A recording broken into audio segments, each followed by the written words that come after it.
Hello, everybody. Happy Monday. Hi. Oh my goodness. I have such sights to show you. It's time for more rigging. Let's get into it. Let's go. Hi, everyone. Hello. Hi. Hi, Meowie. Hi. Hi, Mr. Comic Wolf. Hello. How you heckin' doing? Did you guys have a good weekend? I hope you did. I had a good weekend. It was a mixed bag. Honestly, it was both good and stressful. But I think everything is good now, hopefully. Let's knock on wood. I'll get into that in a little bit. But yes, welcome. It is another art stream, and I'm happy to say that I have done a lot of work on Vittorio off stream. It is the first day of September. Yes, it is. The year is almost over. Oh my God. 1 month left. Unreal. It's true. It's very true. But yeah. I wouldn't be surprised if I said September. I meant December. Oh, I've had a time, you guys. I've had a time. Okay, let me just quickly get into that. So, for those who don't know, recently I had a spot of car trouble. Went to take my car in for a routine check. But turns out the engine in my car was fucked and it needed to be replaced. And once I got the quote for how much that fix would be, I said, okay, I'm going to get a different car. Everything is set up with the other car, but the new car needs fixes as well. Thankfully, I don't have to, I'm just paying for the car. I don't have to pay for those fixes. But the downside is I have to wait until it's done. I was supposed to have it last week, but it didn't work out. And I still don't have the vehicle. And the place I bought it from acknowledged this and said, hey, since you've been so cool, we're going to give you a loaner vehicle so you can still get around while we fix up your new car. And I was like, sick. Saturday is when I picked up my loaner vehicle. And I was really happy to finally have a car. And it was pitch black too, because like it's dark and it gets dark so early at this time of the year. It's like 5 p.m. and it's shadows. Hello, Chinese Legolas. Hello. So it's pitch black by the time like I get into the car and I drive it home. So I just hop in, everything's cool. The seat warmers are on and I'm chilling and I'm happy and I get home. Sunday, I have some errands that I gotta run around and do. So I go to hop back into the car that I have driven across town and come to quickly realize that my car, my loaner vehicle, does not have a license plate on the back of the car. There's no license plate on the car. I've driven this car illegally. So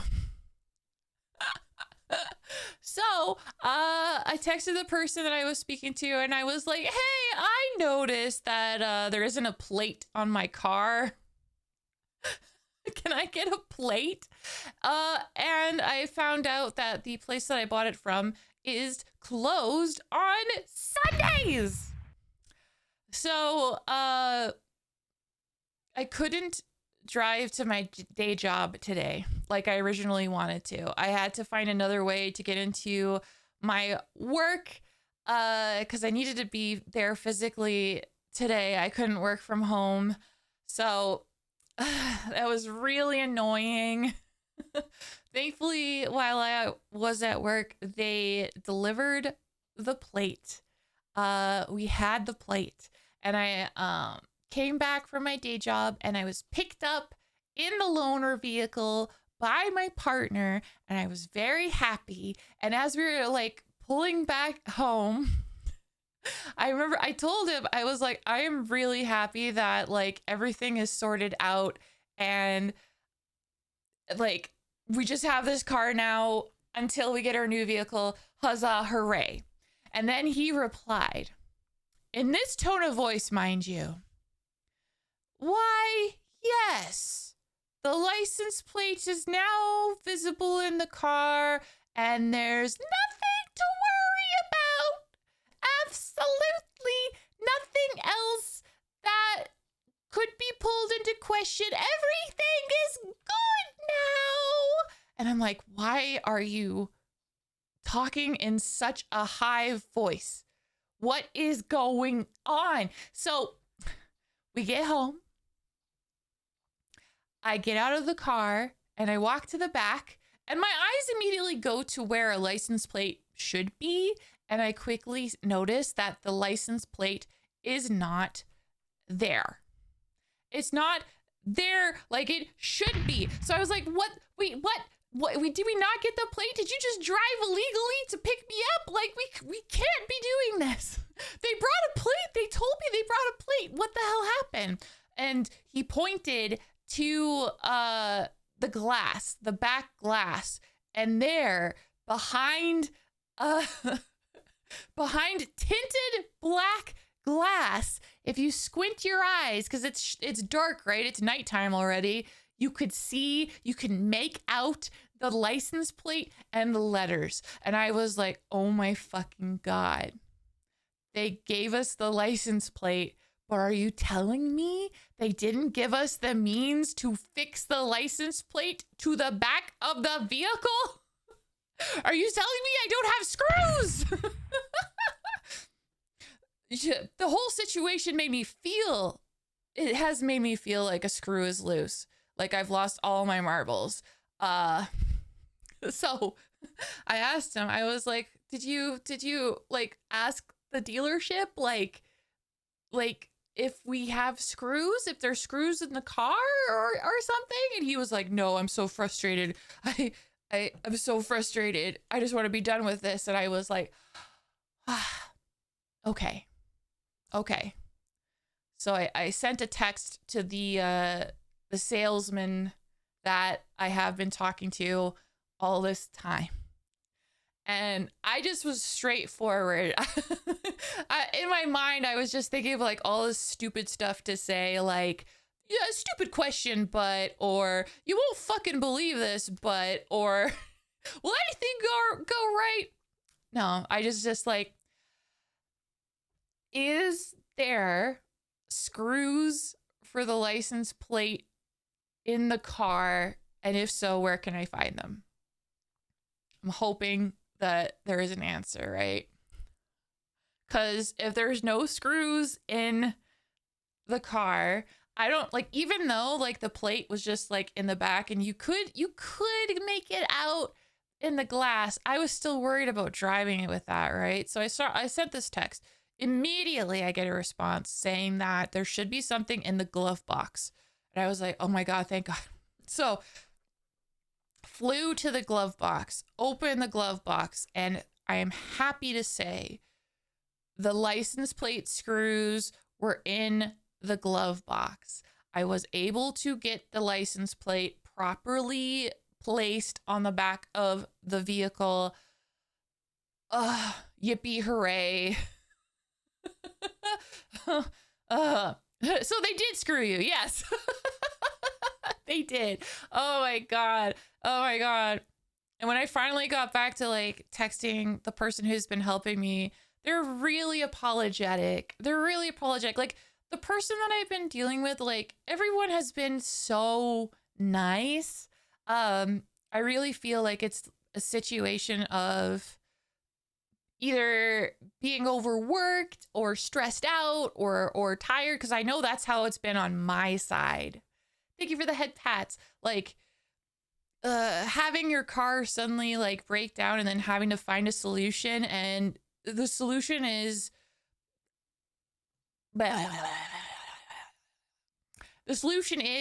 not cheap, right?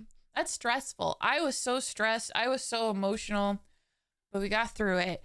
And for the car dealership side, they had like, I don't know, man. I don't know what their hours are, but I feel like they make them work long hours, and there's a whole bunch of other stuff going on too. Like there had to have been something. I'm trying to give them grace, right? But the license plate is there. So I can drive the car, and now we're good until I get my actual vehicle. Oh. And I am hoping that the vehicle that I bought is good. And good. Like, it was one of those situations where it's like, I wanted to do my due diligence, and I did what I could to, you know, research cars, make sure that this one was rated high, make sure it's within the budget, and all that other stuff. And then on top of that, because it's a newer vehicle, which I've never had before, I've always had a used vehicle before now. I wanted warranty. I wanted extended warranty. I wanted protections. Like, I want to do everything I freaking can to make sure that this car is going to be reliable and good, and will hopefully not like have a surprise repair that it needs. I'm really hoping. Oh my God. I'm going to be like, that's going to be another story, you guys, if that happens. I'll have a story to tell. So it's been a time. I would not have the patience. I would have taken a nap to cool off. Yeah. I got all of my emotions out at the start of this process, and I feel very like business. Like, it's all business. It's just like, okay, I need this. This isn't here. Where is this? Which helps.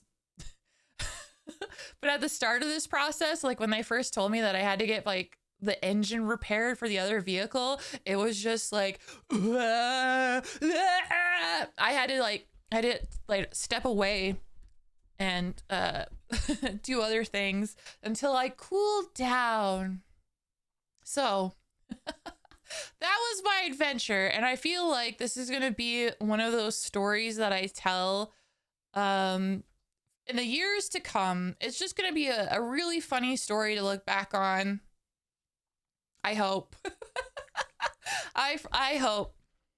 So that was my car adventure. Meditating for hours did not crash out. Yeah, exactly. I'm glad. I don't know. It was pretty bad, actually. I'm just thinking of like everything I did, because I think like after I found out that I had to replace my car, I remember I was running errands with my dad. My dad was nice enough to drive me around, and I was not in a good mood. I was not in a good mood at all, and I think I wasn't pleasant. So I'm pretty sure I apologized to my dad. I should double check.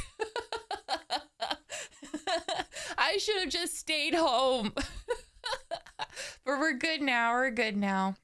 So yeah.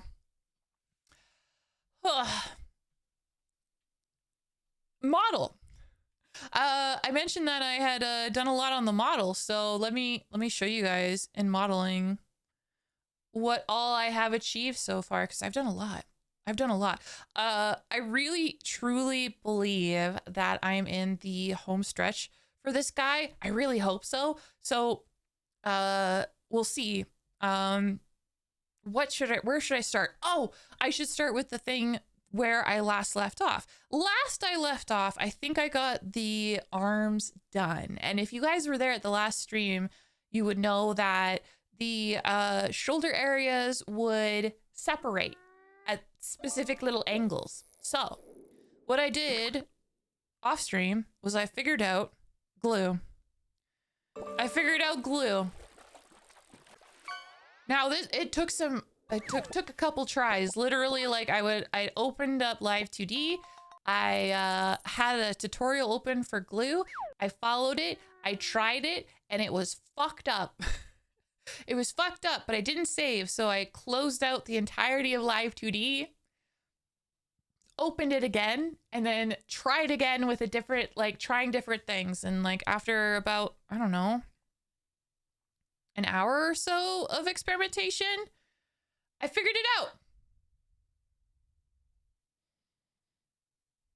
So now when he does different angles, it glues and it pulls it and it doesn't look so weird. So I was thankful about that. So the separation is fixed. That's one thing. The other thing I fixed is the collar. I made it so that there's no weird gaps when he twists his neck. Also important. And then I'm not sure about this one. I'm probably still, I don't know how I'm gonna fix it. I kind of gave up. I was like, well, this is fine, but I fixed the crotch. Or rather, it's different than it was before. Damn, he dancing. Yeah, he doing a shoulder shuffle. Yeah, we kind of fixed the crotch. I wanted to like curl the zipper line in, but then I feel like it looked too strange, so I just made it so that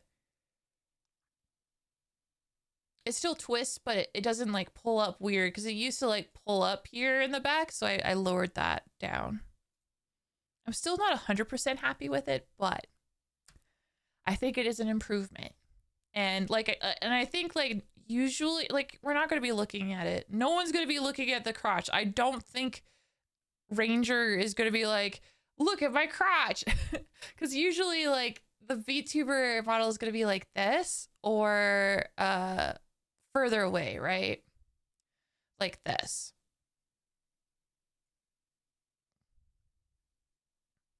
Now, the arm physics are a little weird, but keep in mind, I'm just shaking. I'm violently shaking him. I might look into that as well. Pegsy, congratulations on your 7 stream streak. Congratulations. Yeah. Your eyes tend to drift. Oh, you better be looking respectfully. Better be looking respectfully. Because yeah, the only other pose I can think of is this, because these shoes, these are pretty good shoes. These are pretty good shoes. Pretty good. All right. So, yeah, so I fixed those little things, and then I had more time on my hands. So I started working on the toggles. There's several different toggles for this model. Got some nice kicks, right? So we got the anger toggle. I might tweak this some more. I don't know if I should, because like part of me, it's interesting, because like here's my anger, right? Here's my anger.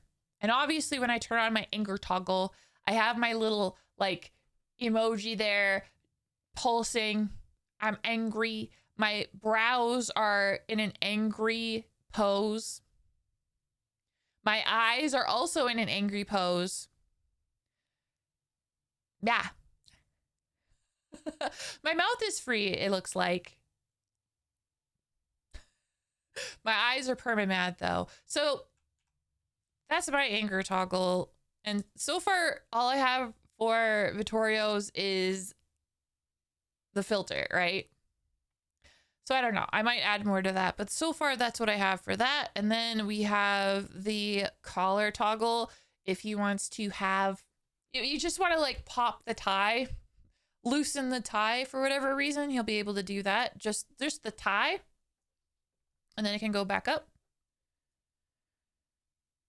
And so far I just have it like fading from one to the other with opacity. I haven't looked into any tricks of like transitions, because you can get really fancy with transitions.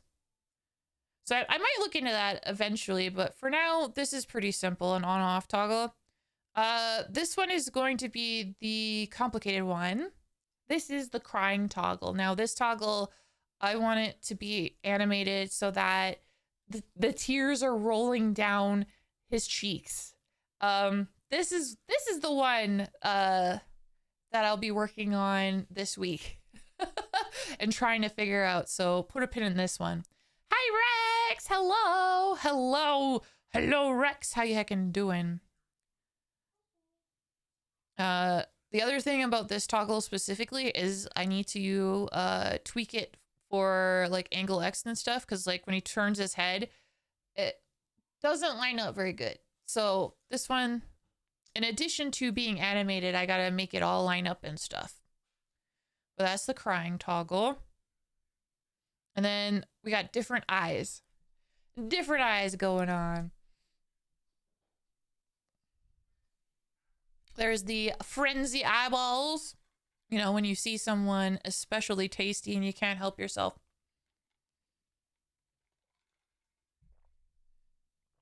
In the club, we all fam. So that's the frenzy one. And then we have dull eyes. I like this one a lot. Even though I have it and I don't think I use it very often. That's my shock. That's when I'm really happy. It's this one. Yeah, I don't use this one very much. No one says anything that makes me go, oh.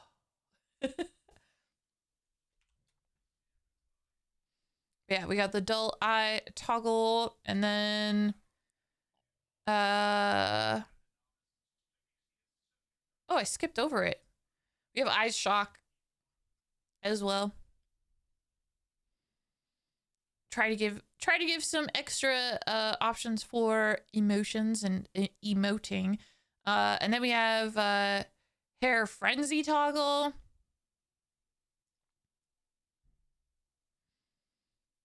And it's on a toggle now.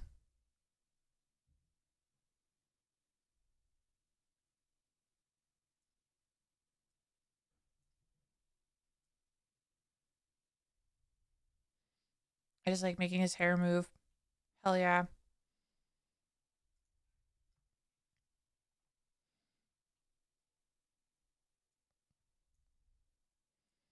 And then this one just had a lot of layers and stuff, a lot of moving parts, but this is the jacket frenzy mode when he wants to bust on out. This one would be fun to add like an animation as well. Like if I make his arms move to like make it seem like he's hulking out of it a little bit. So if anything, these are all placeholders to remind me of all the toggles that he needs to have.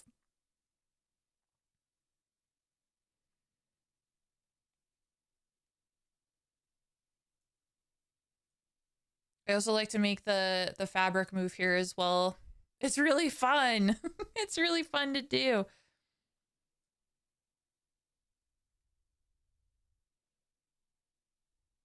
Make him slap his thighs. Teehee. Okay. Yeah, we got the jacket toggle, and then in addition to anger, there is shock. So I'm not sure how to set the other like eyes and stuff, but we'll figure it out. I'll figure it out.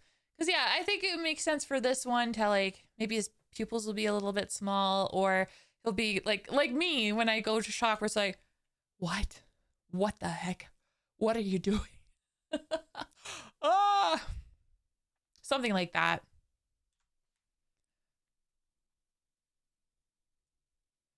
So yeah, we're in the home heckin' stretch. You guys want to see something cursed? This is what happens when I put on posing now.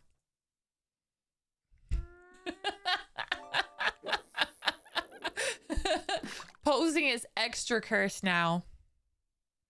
There's a way to turn off which ones work with posing, but by the time I got all this set up, I couldn't really be bothered to look into how to do that.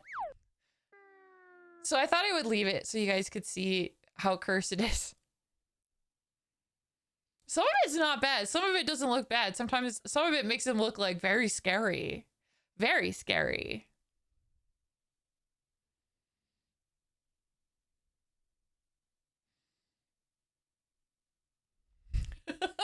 It's like he's in flux between two universes or something. Maybe 3 universes.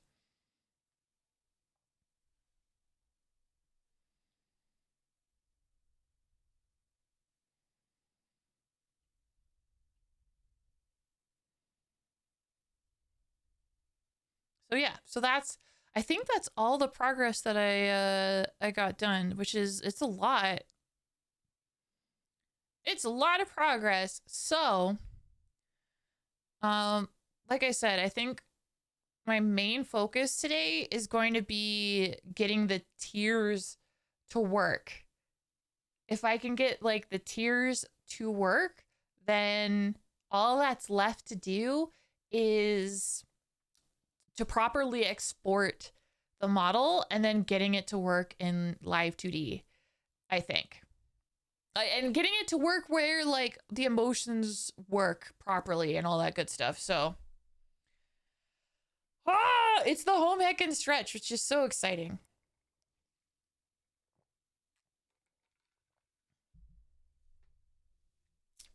So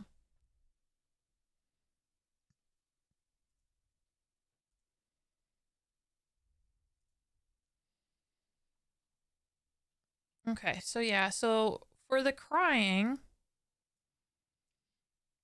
I have it so there's like some welled tears in his eyes, but I realized there's a bit of a problem, and it's a minor issue, but the welled tears, it looks like I put them in the same deformer where the pupils are moving, which makes it look a little cursed. So we're gonna have to put those right back where I found them, or so help me.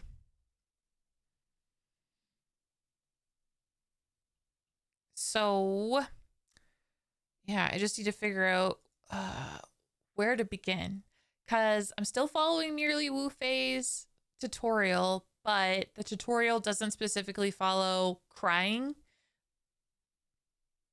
So I have to go to other tutorials for that purpose, which is fine. So,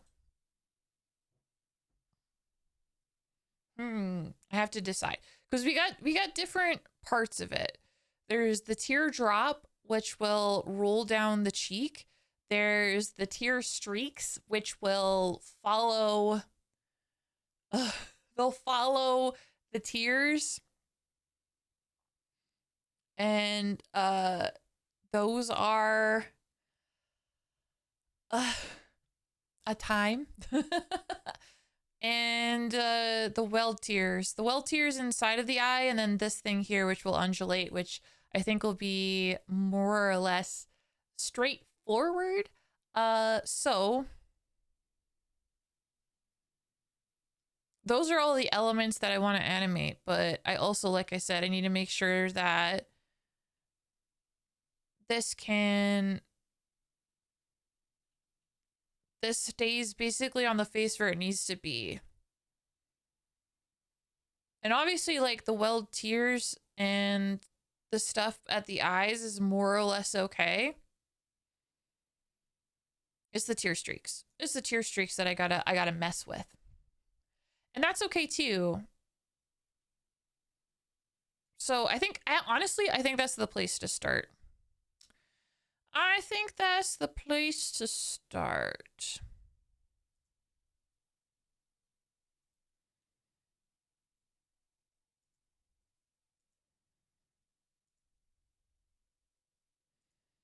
I also have this mask that will reveal the thing beneath it. But I wonder if I should have it opposite.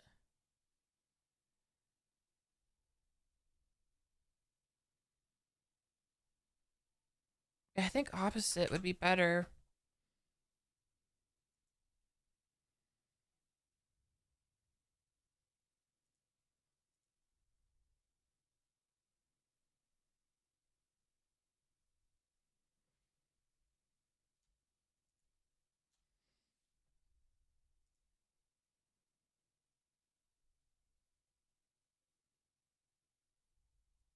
Oh, you got a lobster meowing. Very nice. Okay.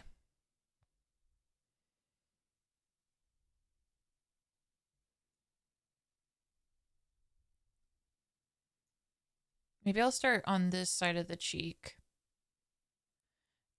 The plus side too is that these tears are the same on both sides. So probably what I'll do is I will complete it on one side and then copy paste to the other side when I'm done.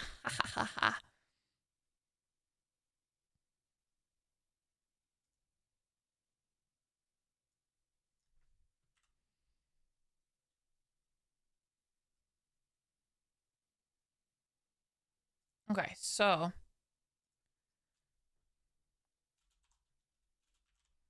so this tier streaks are XY. What is going on? That's way too much.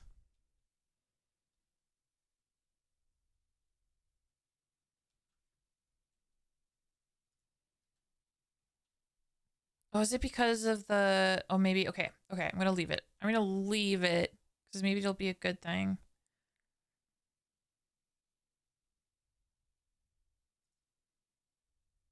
But yeah, for this, I basically just want to, like, pull it down. But let us...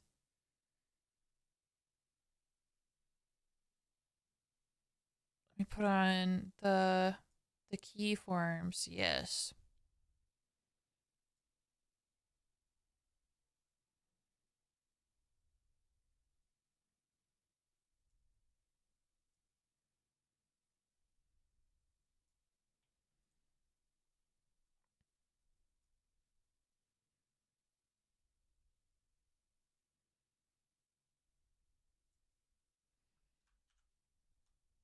Okay. All right. This is going to work.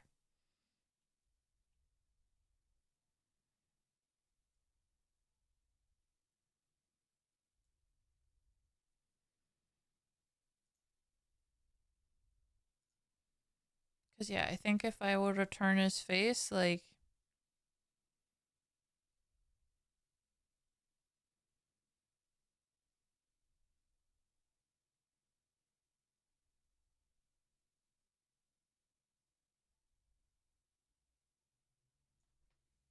It seems to, like, move a little bit on the face. Hold on. Hold on. We're going to get to the bottom of this.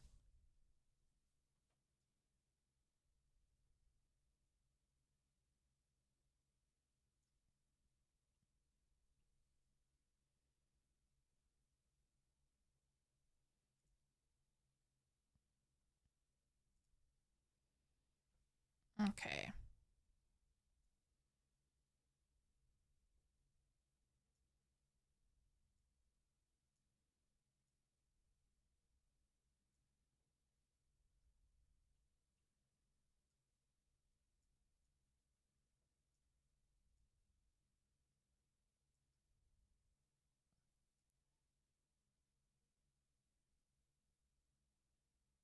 I'm kind of experimenting a little bit because, like, the idea is, like, you know, our cheeks have a bit of curve to them.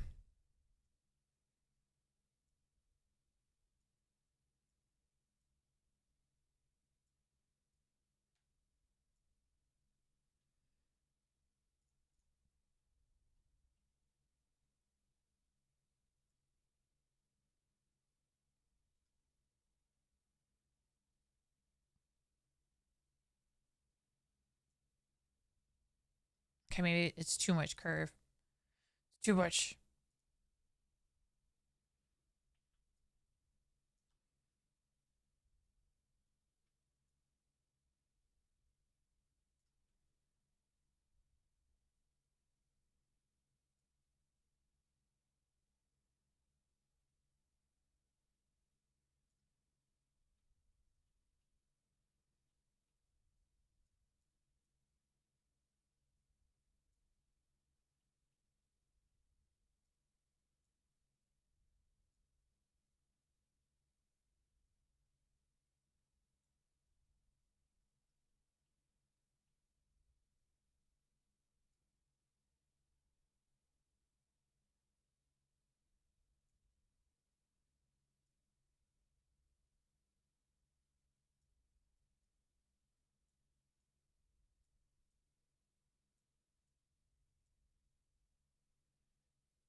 grave.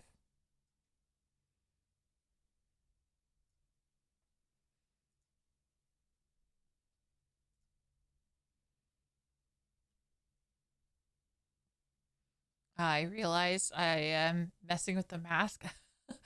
The easy way would be just to pull that out of the deformer that I placed it in. No worries, easy fix.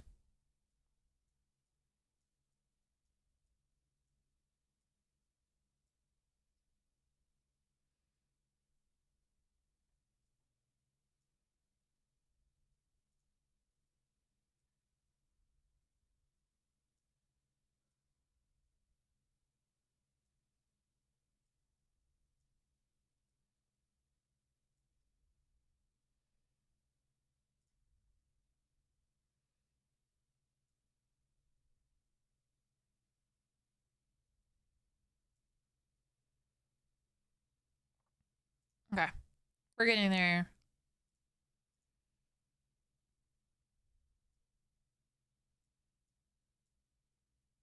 Basically, I'm gonna get it to a spot where like it's not as curved, but there's like a slight curve to it.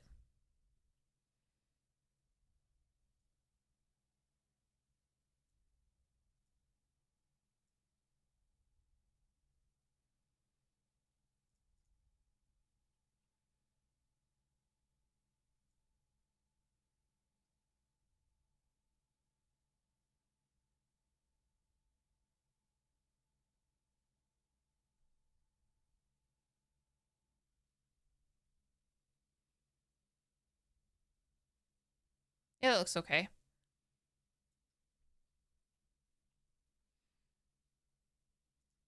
Maybe.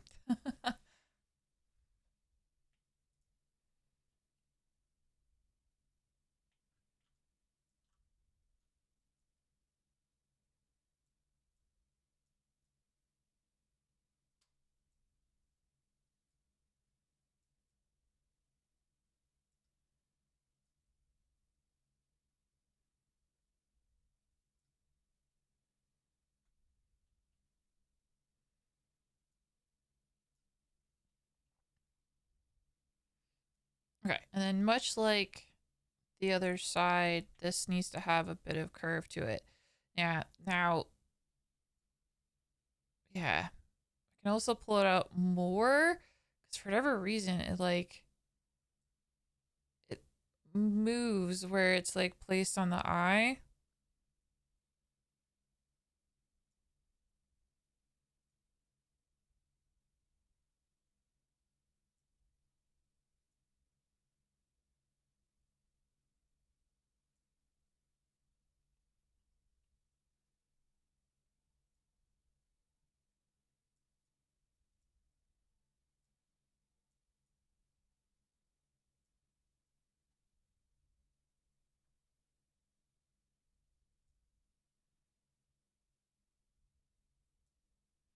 That's interesting.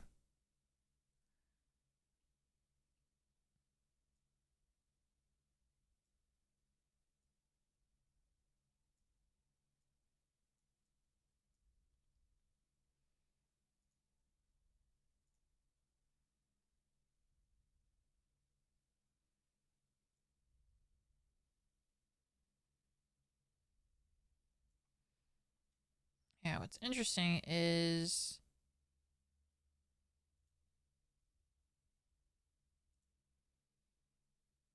this one. Okay. It's in the deformer, but when you pull it a certain way, it doesn't want to go. That's interesting.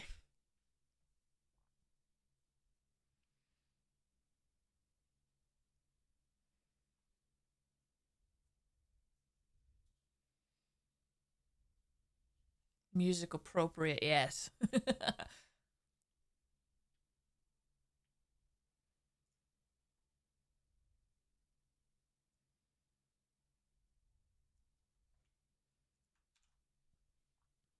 Thank you for the hydrate.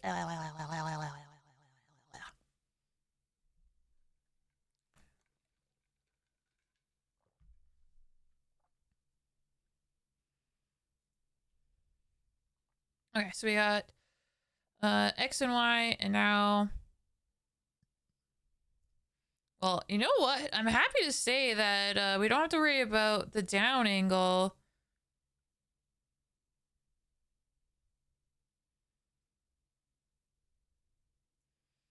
It actually kind of works.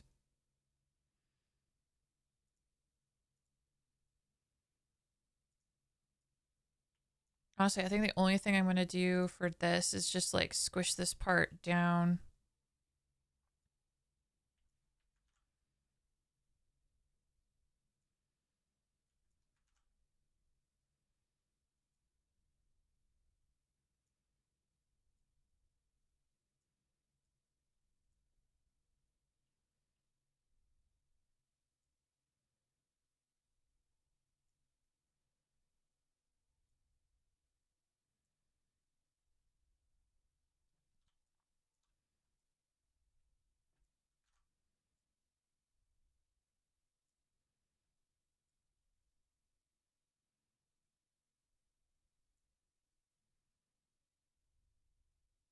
I don't even know if I made it like a difference between the left and the right side.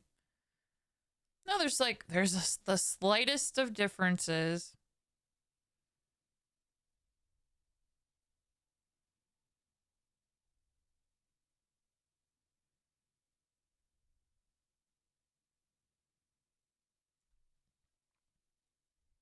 Thank you, icon. I will save. And I save.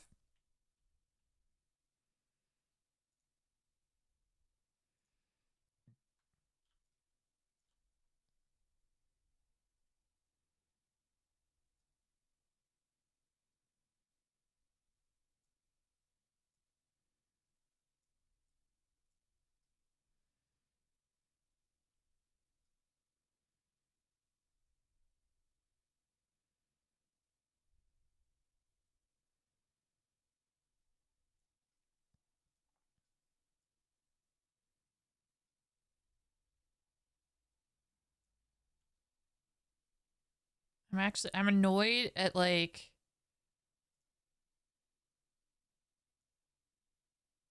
how the angles here for some reason look so sharp. Like everything looks okay, and then suddenly like this one's like, okay, what if we put up sharp angles? And it probably, you know what the issue is if I were to, it's got to be uh the art mesh, because I haven't art meshed really. That's probably where it is. Okay, you know what?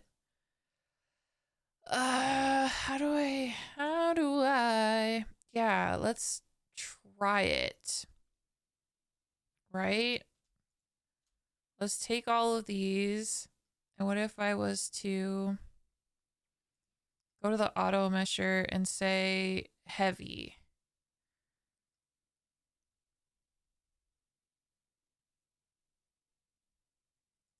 Okay, what if I go undo? Oh shit. Okay, because I realize I think only this one really needs it.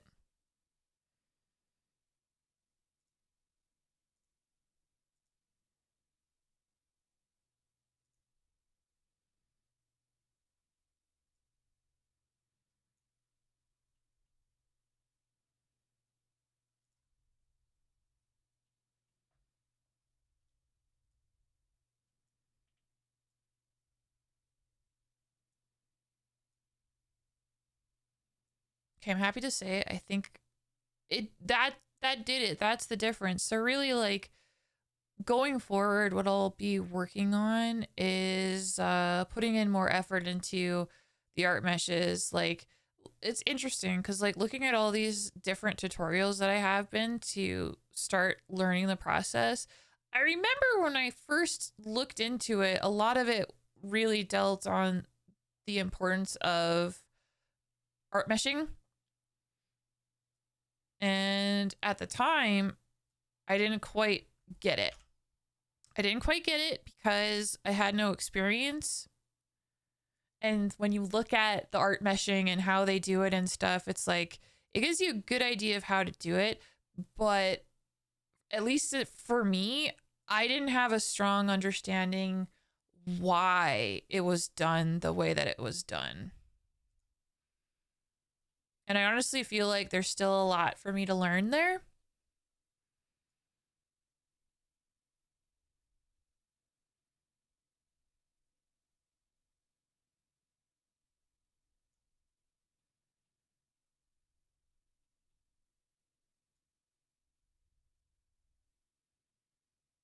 Okay, I like it. I like it way more. Okay.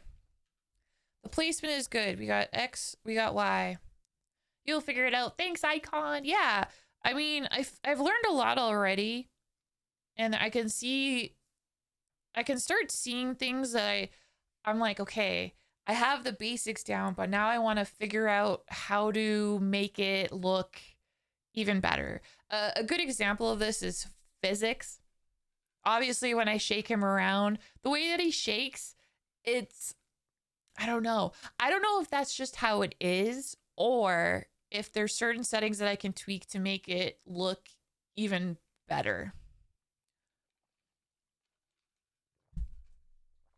I don't know how, but I intend to find out. Okay. So we got the tier streaks in a place that I like. So we're going to synthesize corners now. Do I have to highlight both? I forget. It's been a while since I've synthesized corners. Hello?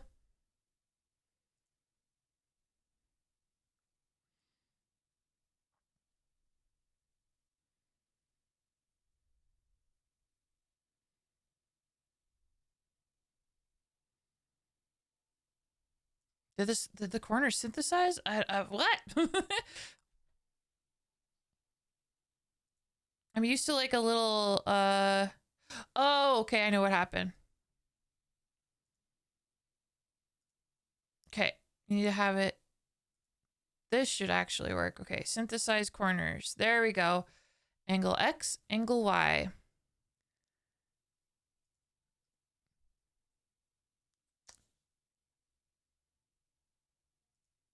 Why did they disappear?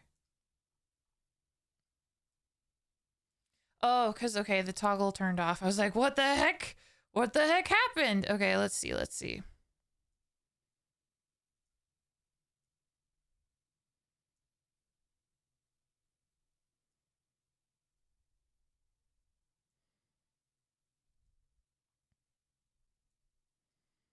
Well, that one looks crazy. Okay, time to do some tweaking. It's not all bad, but there's definitely some a couple weird things happening, but nothing a few brush manipulations can't fix.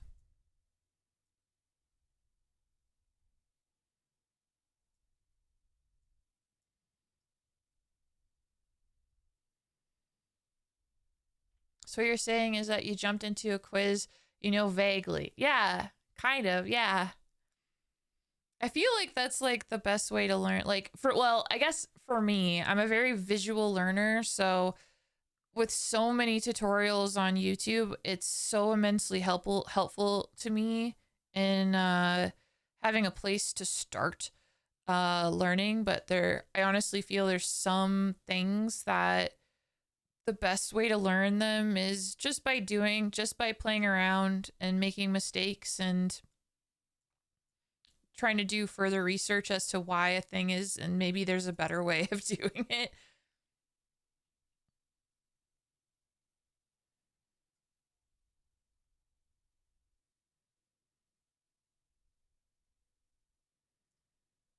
Okay.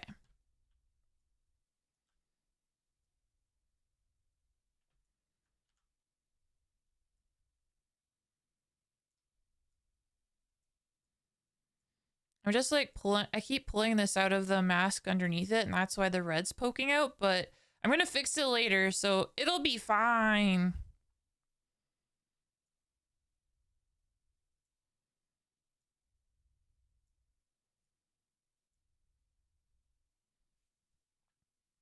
Yes. Jump in and fail until you get it. That's how you teach yourself code. Yeah. Oh my gosh, Icon, the stuff that you keep sharing is so cool too. But I mean, it's like, it's something that when I was a kid, and maybe like it was easier to make up excuses for why I couldn't do stuff because I'm a kid. But as I got older, I realized that like in some things I would still make excuses being like I can't do this because this or this or this. And it's something that I'm constantly like working on. Like I want to get out of my own way and I want to do stuff. And I'm happy that I finally like started this journey. I won't lie, like several parts of the journey, I was like, that's really scary. I don't know how this is gonna work. And it's always been fine. Even with these tears, I'm just like, oh yeah, this is working out.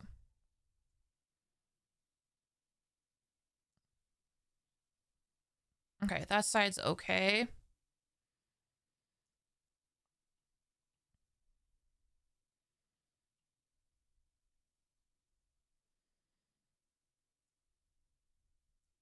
Honestly, most of the fixing on this one is just like me being like, stop looking like you have sharp angles. You're driving me nuts. Real, I'm just top stubborn to search up references or how to, so I try to figure it out. Yeah, I love instructions.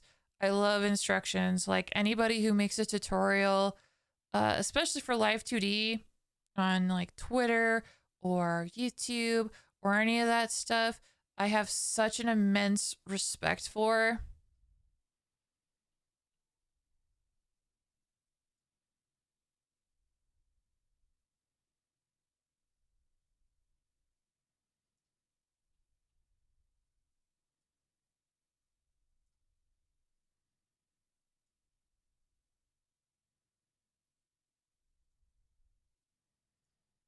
Okay, I think we got it. Let me try this. The old head swivel. The old head swivel.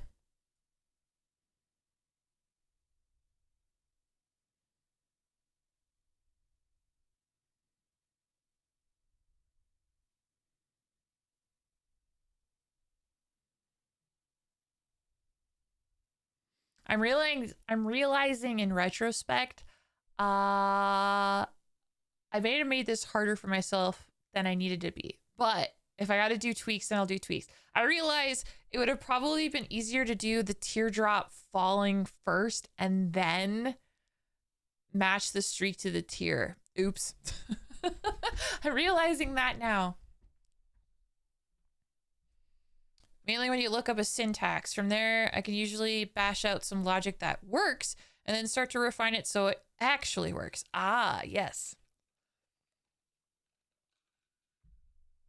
Yeah, that makes sense. That makes a lot of sense to me.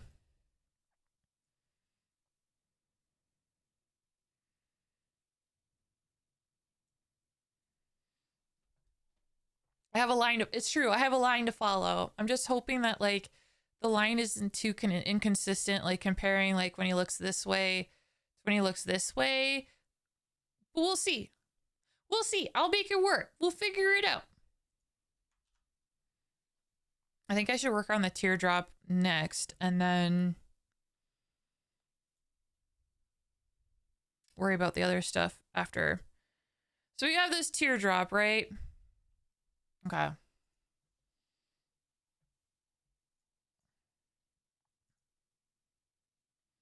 Do do do do do.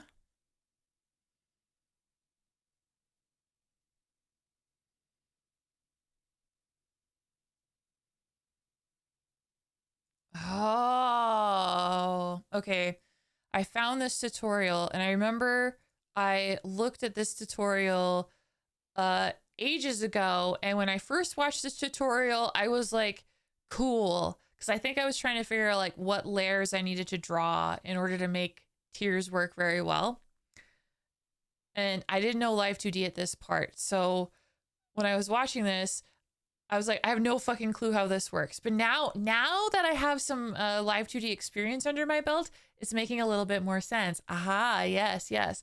So what they're showing here is there's like multiple parameters.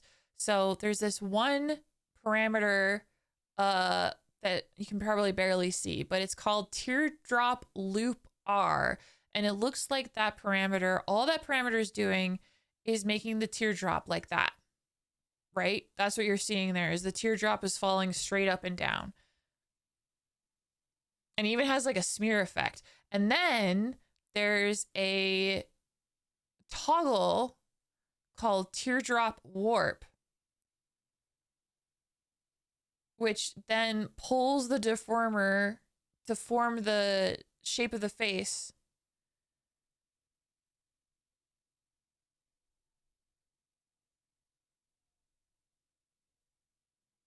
Oh, okay. Okay.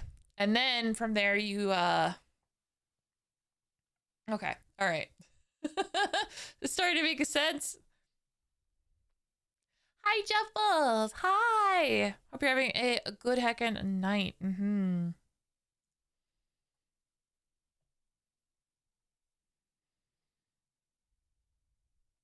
What did you?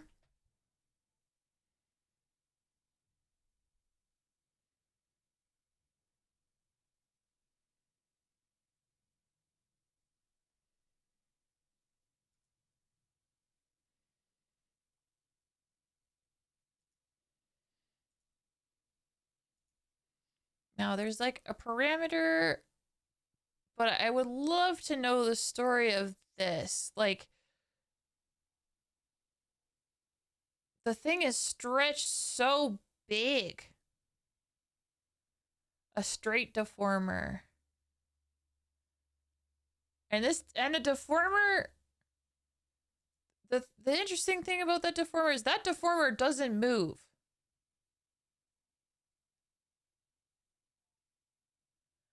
Warp and move. Oh, okay. Multiple, wow. I am so confusion. Okay. Here's where things get confusing looking at this tutorial is that the tear is animated, but it's set against a deformer that is then, yeah, it's just standing there menacingly. I think this is the toggle, right? Because when the toggle is off, this deformer is straight. But when the toggle is on, then is pulled to the right.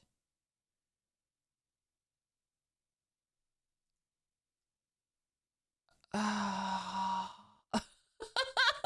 My brain is broken. Okay.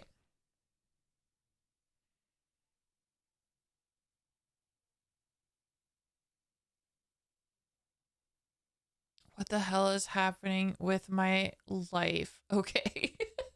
All right. We're going to call this tier R move. I don't know if I'm doing the right thing here, but we're gonna find out. Hi, Zechrox. How you heckin' doing? Welcome in, welcome in. That is entirely too much for a teardrop, maybe, but whatever. Whatever. Where do I want to put this? Do I want to make a new folder?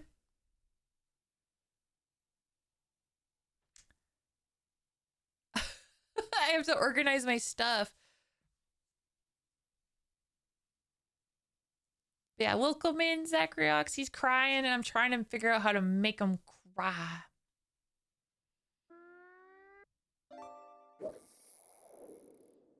We got toggles, we got physics. Okay, let me just make another folder, and I'm gonna call this folder animation.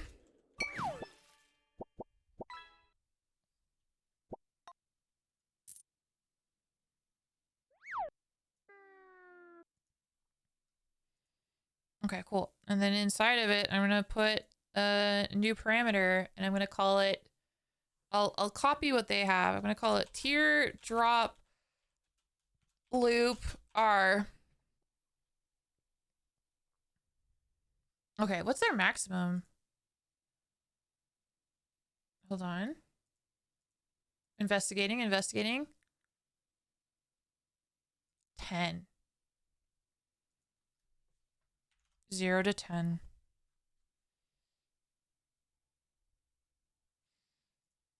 Thank you, Zachary.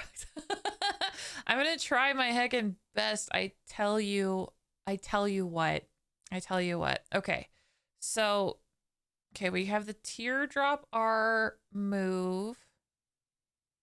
Okay, and then I'm gonna make another deformer.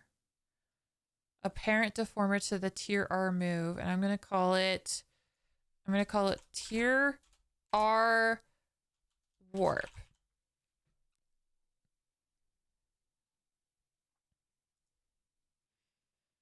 Now, this is going to be the one that I can like pull, right? This will be the straight line that I can then warp to match his face. It looks like it's stretched a little bit like that.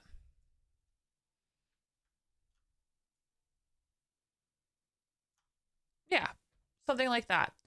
1, 2, 3, 4, 5, 6, 7, 8.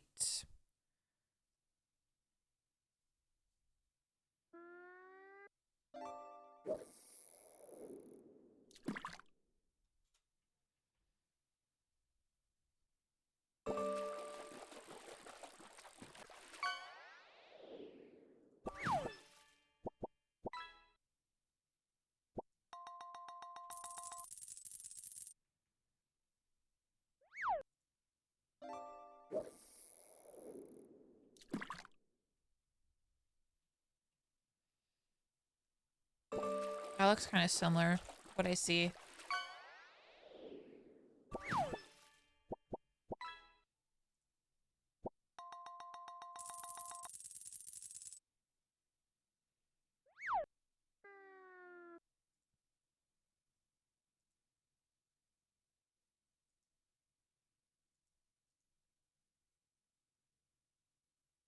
Now I'm just trying to figure out like when the points are. Because for the loop, there's like ones on either end, but then there's also 2 more. I'm just trying to figure out when those are at.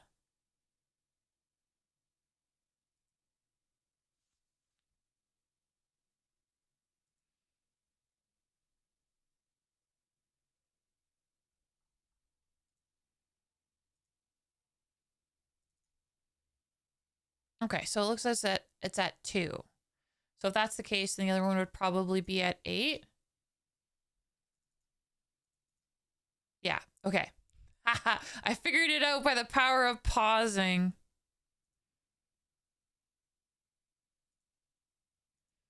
How do I do this?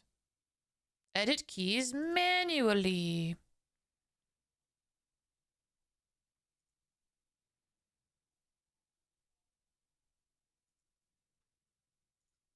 Haha, okay.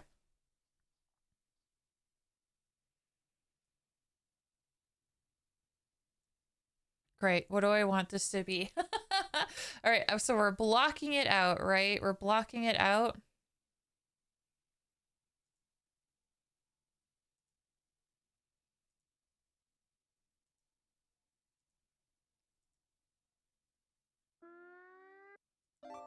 Okay.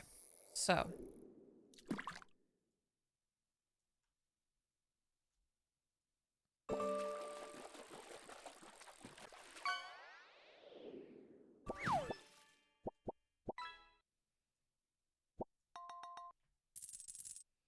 All right. So this is just sort of the blocking phase, right? So like tier will start up there, probably mess with it, and then it's going to. Oh, how interesting. I messed that up. Okay. Oh, I see. Ah, poo.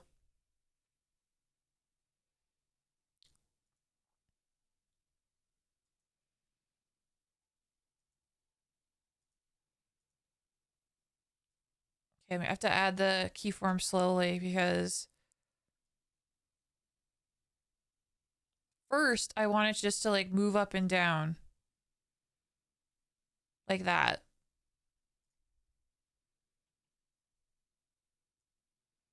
Tier start up here and then it'll roll down there like that.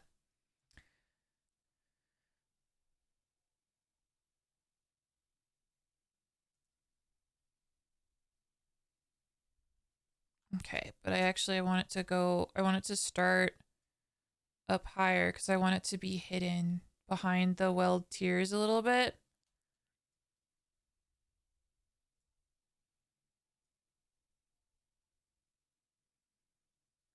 Yeah.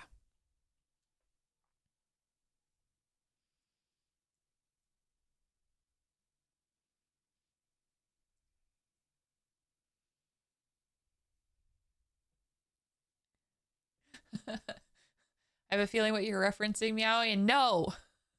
No. I usually forget to skip it. Welcome back.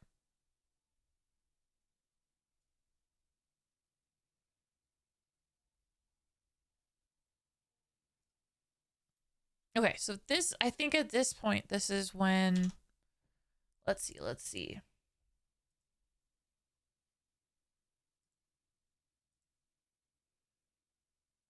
Okay, so, okay.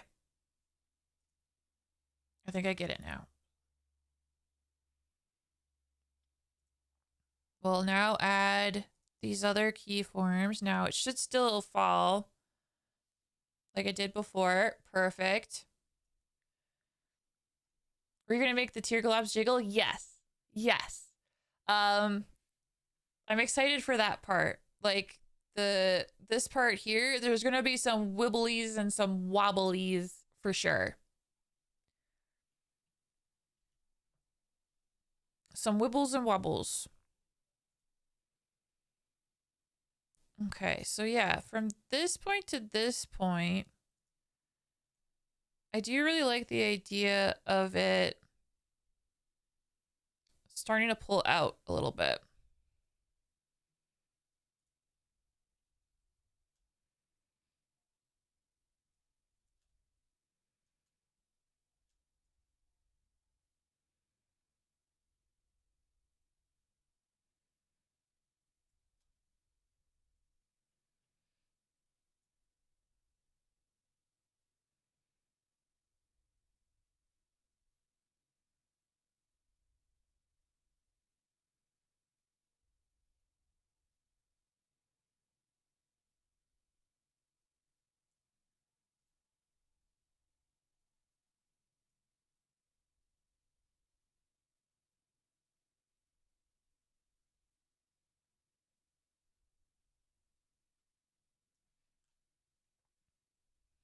Mine has two sets of jiggle physics, yeah.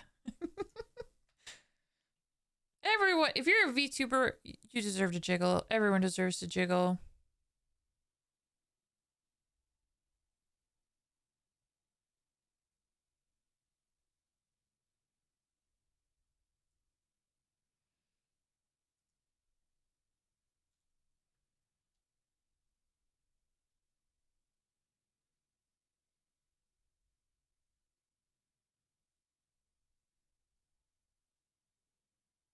Hmm.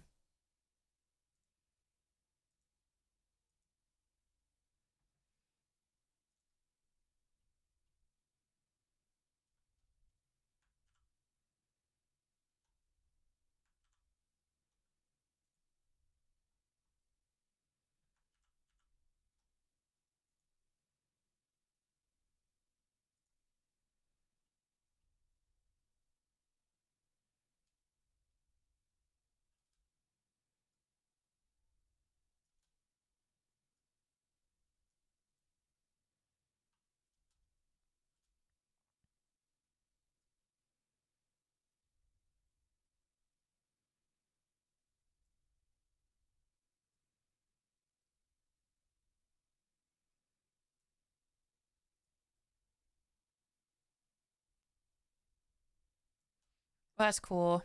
All right, let's see.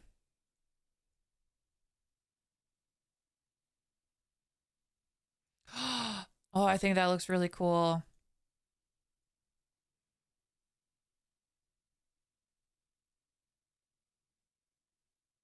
It sort of snaps at the end because, like, I moved it back up because I feel like at this point here is when it starts to roll off and, like, will fall off.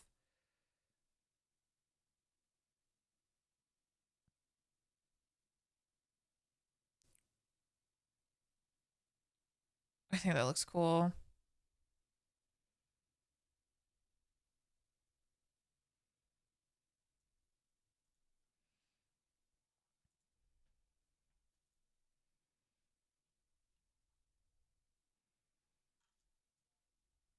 But yeah, I think at this point it still it would be it wouldn't be such a tight little teardrop.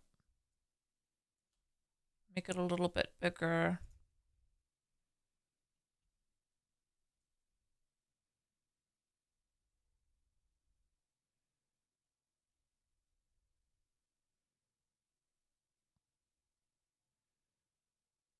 Hehehe.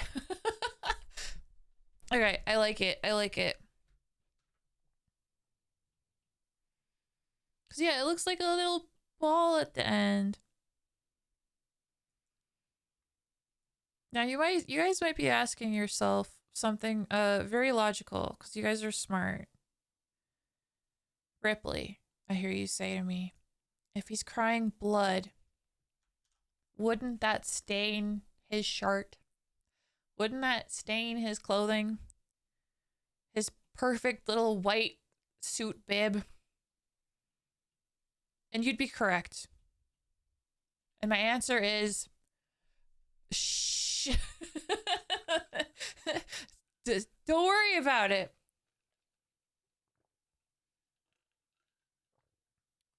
You cried black tears once, but it was after taking a face full of black dirt. Oh my god. Oh my goodness. I made mascara run once.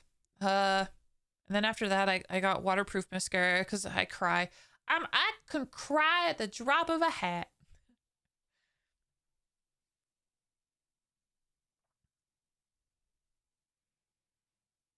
Okay, I'm pretty happy with that. I'm pretty happy with that.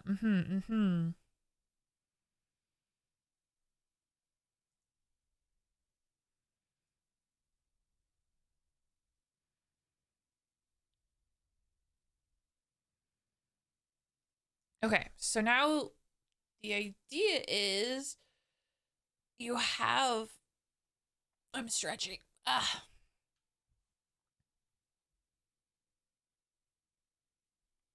I'm assuming this like next one is always on.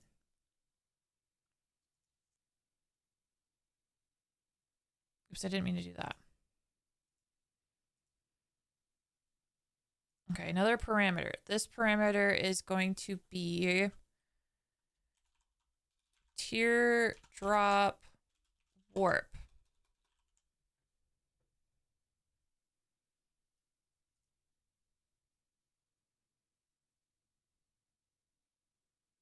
Okay, and the teardrop warp is a 0 to 1. God, I made 50 parameters already. I haven't even tried and I got 50. Holy crap. All right, this one only needs 2 keyforms on it. And when this is on,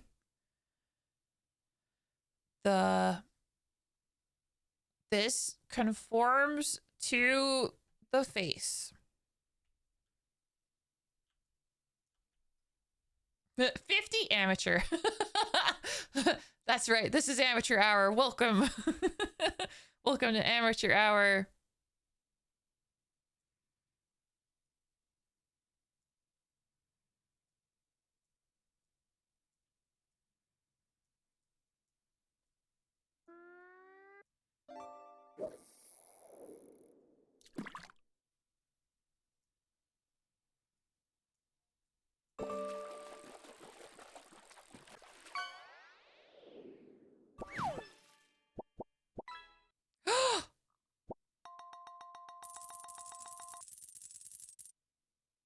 It's kind of crazy to actually see it work. Holy crap. Okay, cool. That's so fucking cool.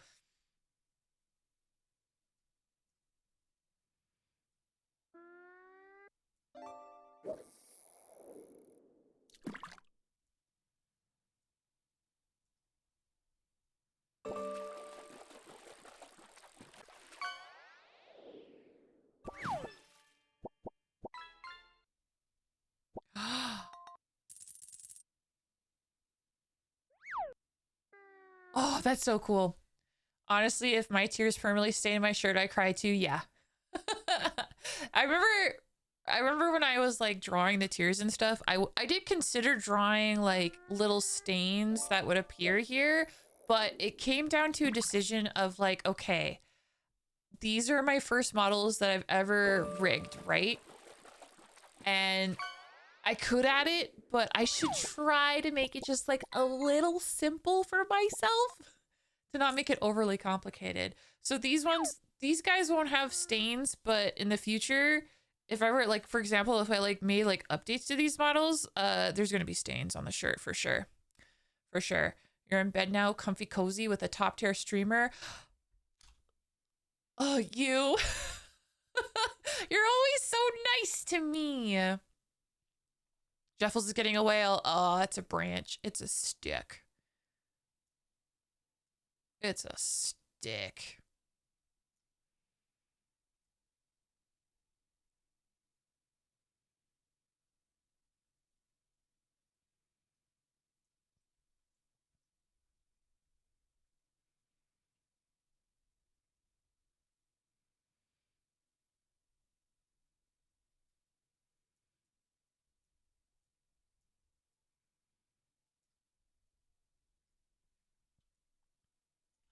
It's winter.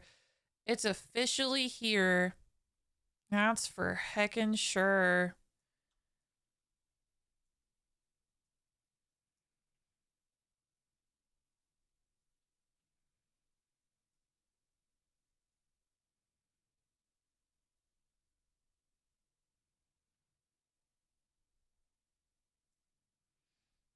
Amazing.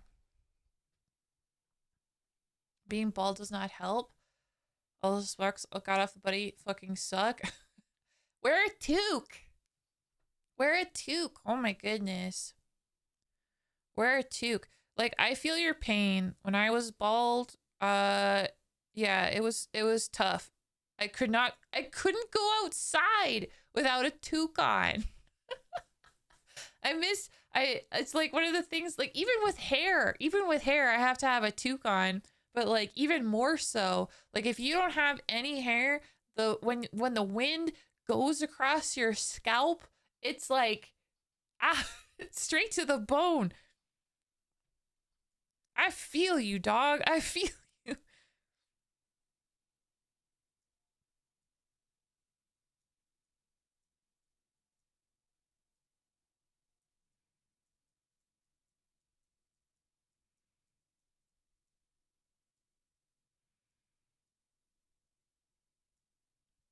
Boom, boom, boom.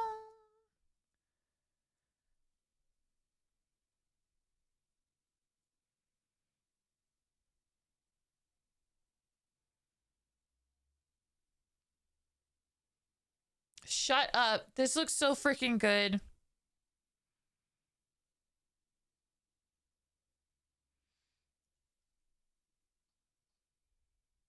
Get your car. Good luck. Good luck.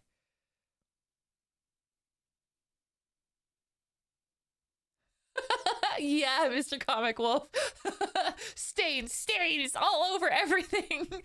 Here's my folder just for stains.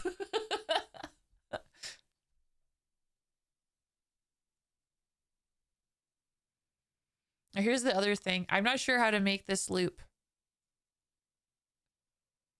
I don't know how to make this loop, but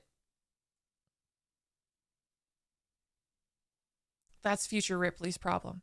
That's future Ripley's problem. Just if I can't figure out the loop, the vampire is gonna just have the inherent ability to suck up the tears. vampire's gonna be like, I'm so sad, and then he's gonna cry, and then he's just gonna be like make it invisible through for the return trip. Yeah, there's some way. There is a way.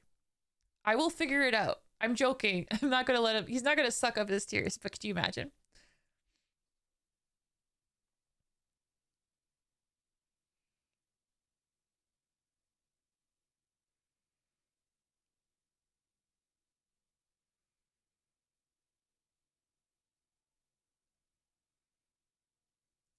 Okay, so this part here is just like making it so that it works with the left and right. So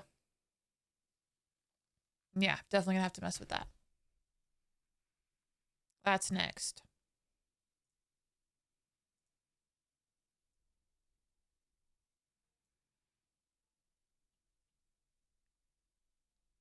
Okay, so yeah, this is where it comes in. This is where I customize how the teardrop is falling.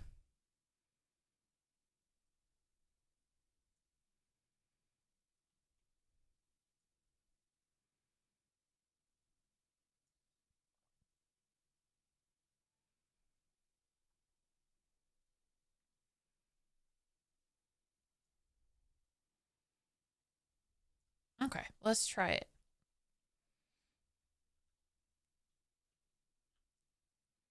Having like this is brilliant though, by the way.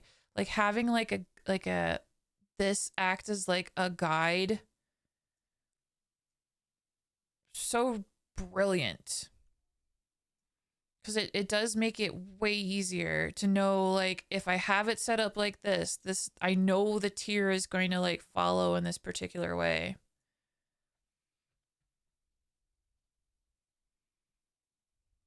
Cree word for rabbit. Oh, neat.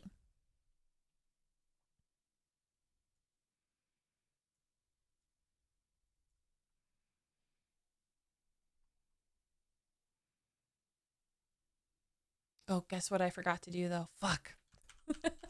I forgot to put the key forms down.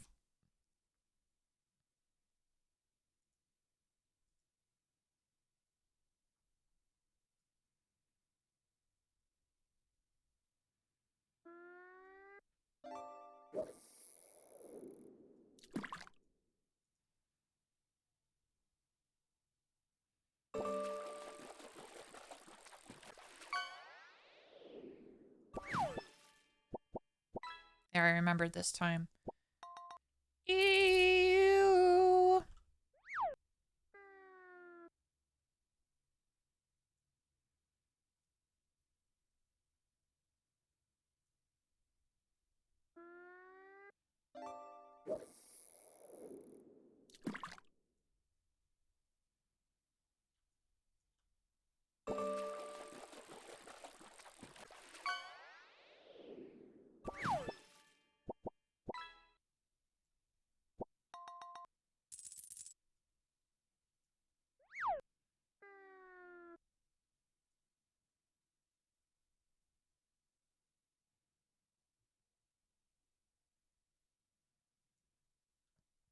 So freaking cool. Okay, so I realized because of the angle, I'm just gonna like pull it this way a little bit.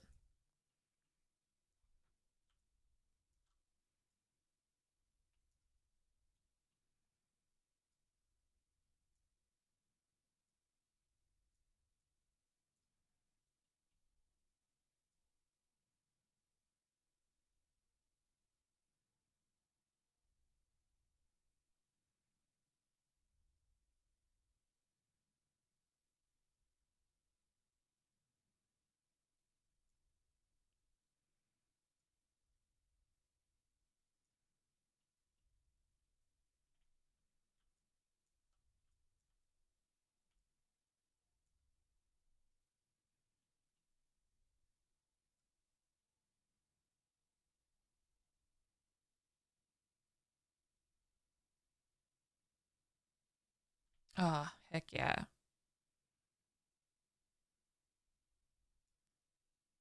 It's working. Okay, so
okay, so this part, I just want to pull it out a little bit.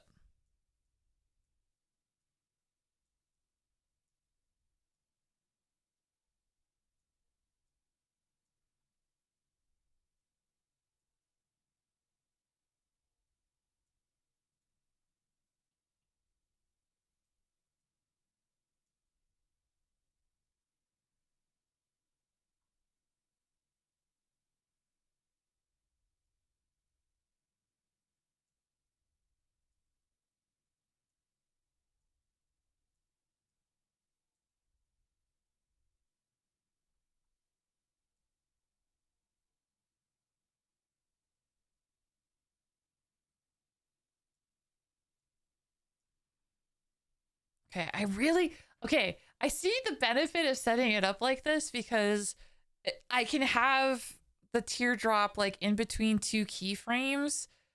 Like I can have it anywhere along this line here, and then I can mess with the other deformer because it's on its own thing. And it makes it really easy to sort of like tweak this. This is sick. This is working out really great. Okay, so now we got like the teardrop going like bloop, bloop.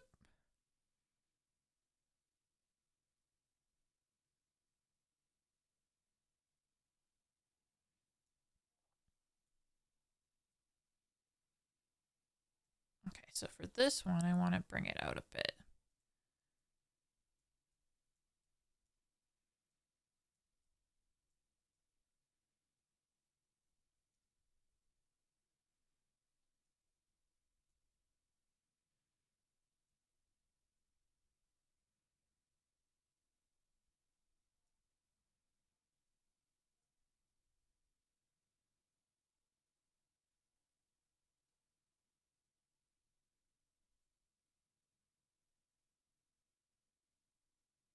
Yeah. And I think the thing about tears that's kind of cool is that like even if the deformer gets a little fucked up and like wibbly wobbly, that's okay because this is water. I mean, it's blood, but it's, it's like water. It's like thick water. Good night, Rex. Good night.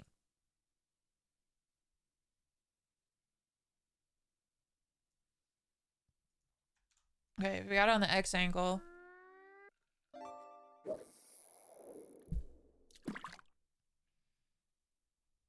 Well, not in that particular X angle. We gotta do the other side. Gotta do this side.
A smoosh.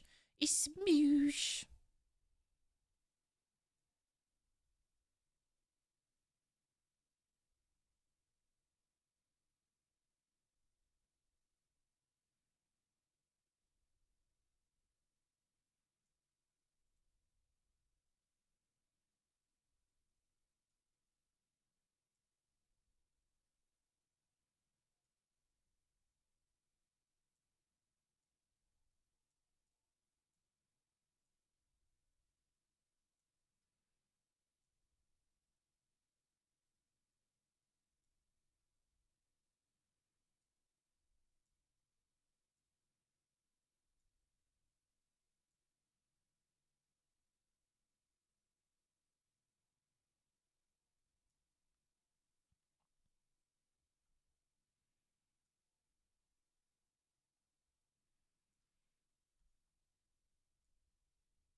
I love this. I love how this is working. Oh my god.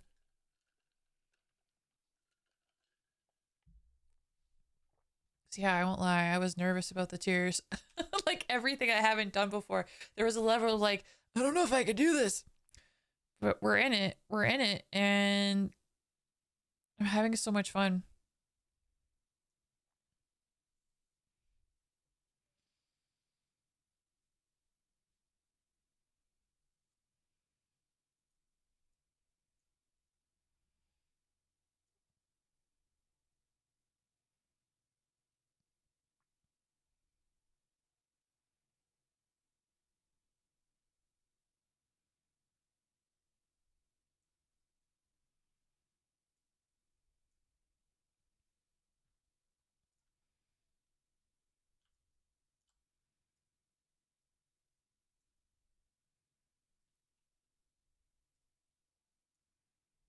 Okay. I'm just tweaking it a little bit because like there's this like in between.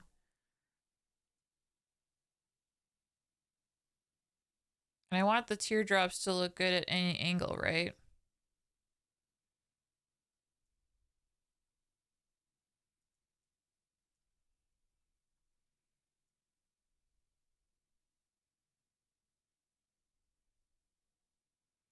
God, it's so cool. Now here's the other thing. I'm wondering with the tear streaks if the teardrops will be noticeable.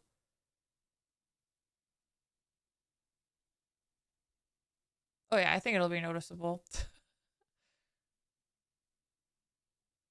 Especially if I have like the streaks kind of fading a little bit like I want them to. I have a vision, right?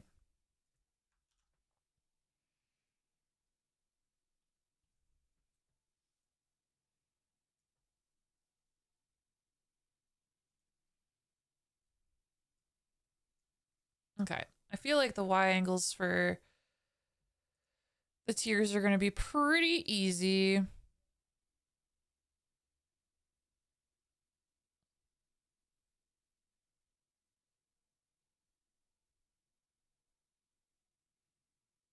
Yep. Good night, Mr. Comic Wolf.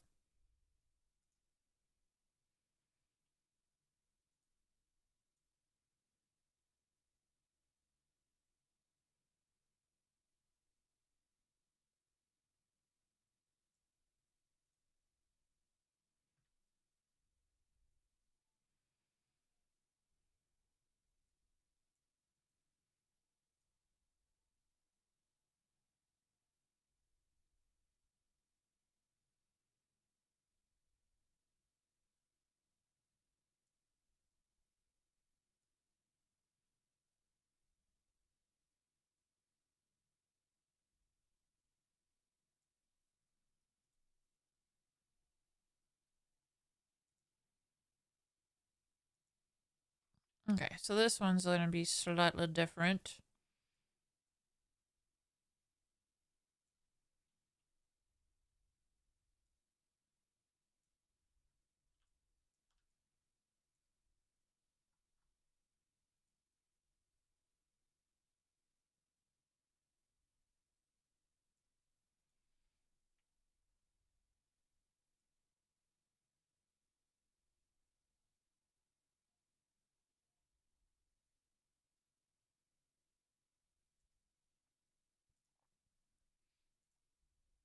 Guess what? You're out of time.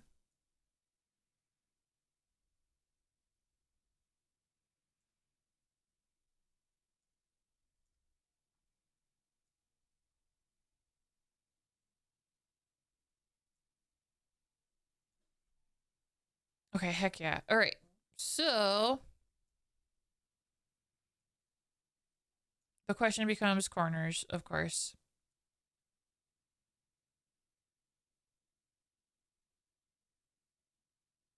Oh my god, that looks good. Okay.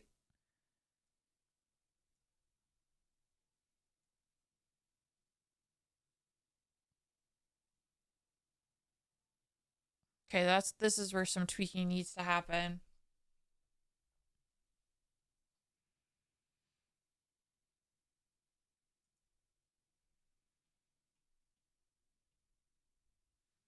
But yeah, the down angle is so good. Oh, biscuit!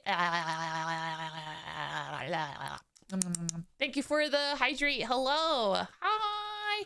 How's it going?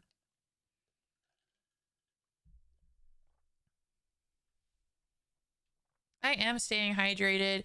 My vampire needs to stay hydrated as well. You know, after you cry, it's important to replenish your fluids. But you know, Vittorio doesn't drink water. The rig work is going well. I don't know how much you've seen. Uh, so I can give you a bit of a tour. Sanguated, yes. Currently we're working on making him cry tears of blood. And I'm having so much fun with it. I was telling chat, like, anytime I start something that I have never done before, I'm nervous about it, but look at him cry. He's starting to be able to cry at different angles and it looks good. Hold on, let me have him like looking at you. Like if he's looking at you dead on, right?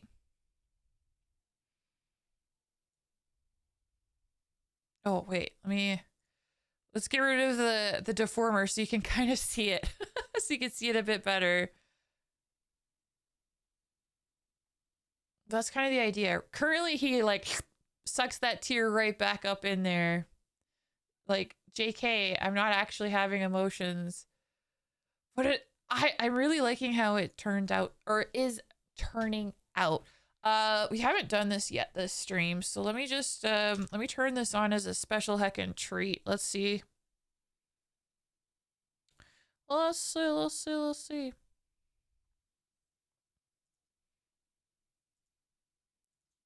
Cause yeah, it's been a minute. It's been a minute.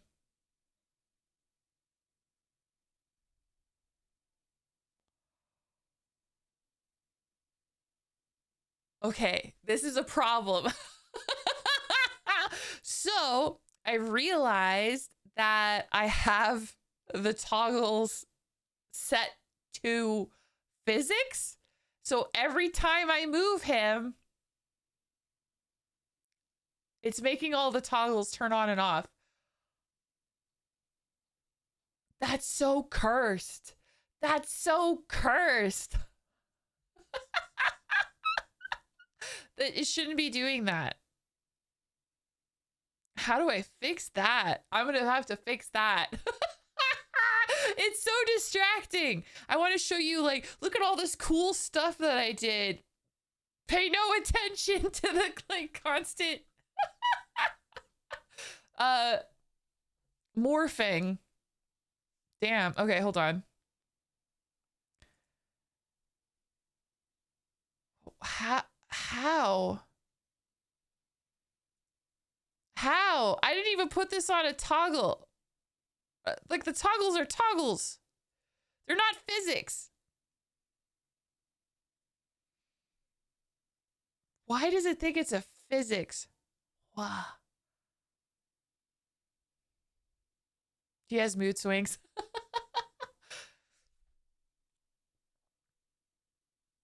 I didn't think I set it to that.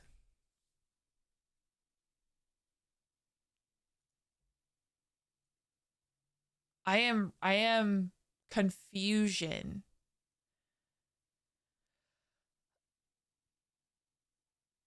Uh, it has to be somewhere.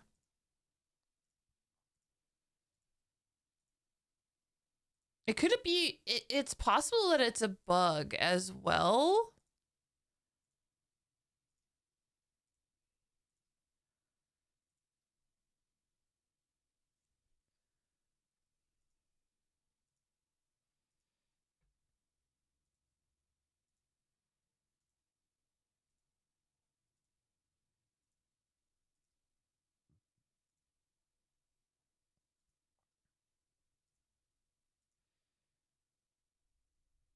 Okay, hold on. Hold on, let me see if I can get to the bottom of this.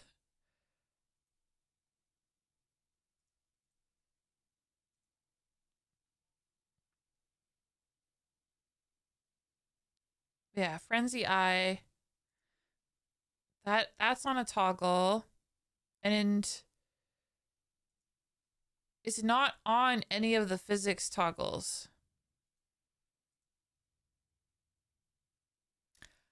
How strange. Save and reload. Yeah, I think I'm going to do that. Because it should be like any of these other stuff, right?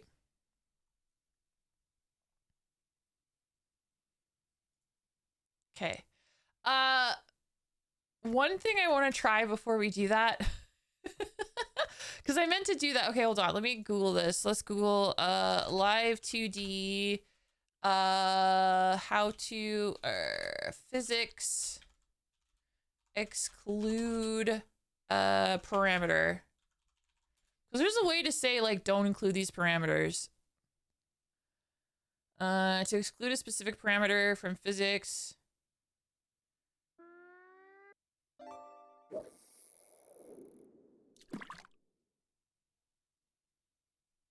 Maybe not physics. Live 2D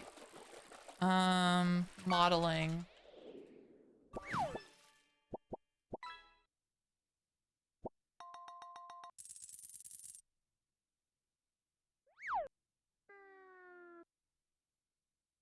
Fuck. The issue I'm running into too is like I hate searching for things on the internet.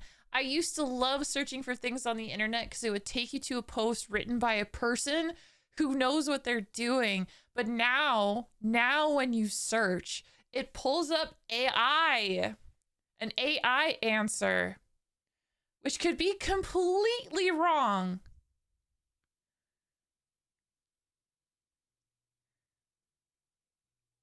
Which is annoying. Urgh.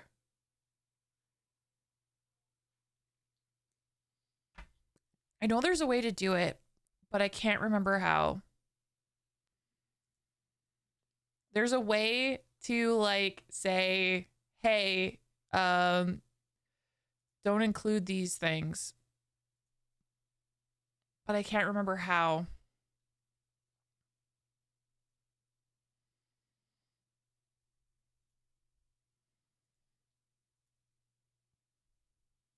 God damn it.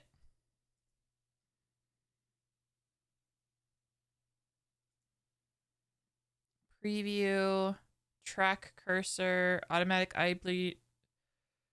Settings. Oh, settings of the cursor tracking. Ah, this might be it.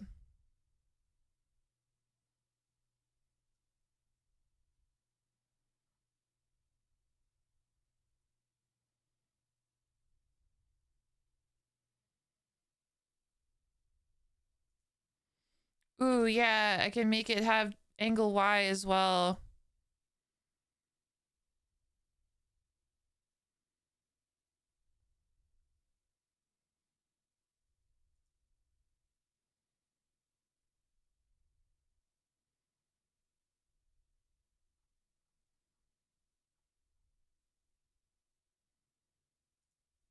Okay, well, that's cool.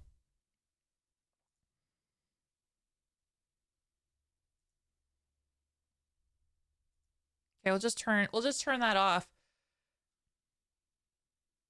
Cause I could at least do this. I could drag him around. Just type the question and then add Reddit. Ah, okay. It looks like I kind of figured it out. So yeah. There we go. I can just drag him around and it doesn't mess with the stuff. I don't know what's going on with the toggles reacting like they're physics. I have no idea why that's happening.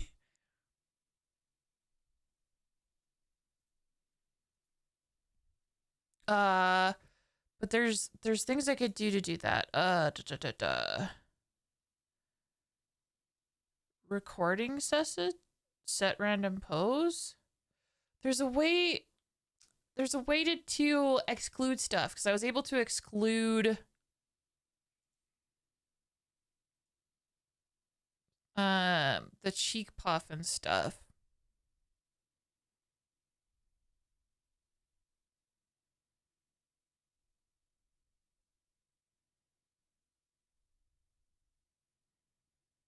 But I think it's a different. This is just for the click dragging, which is also a really good thing that I found. Because before he wouldn't like go up and down, but now he can go up and down. So that's pretty cool.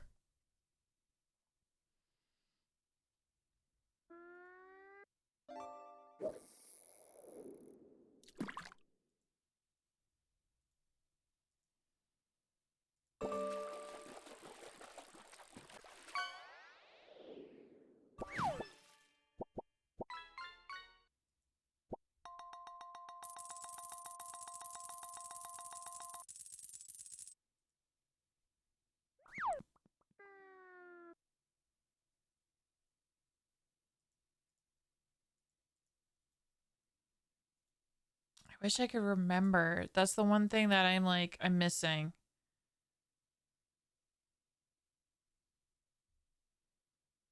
Yeah, we got the cursor tracking.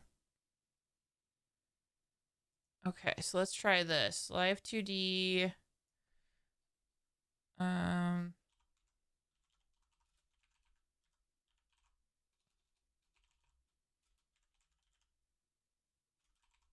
gonna use the suggestion of putting Reddit at the end.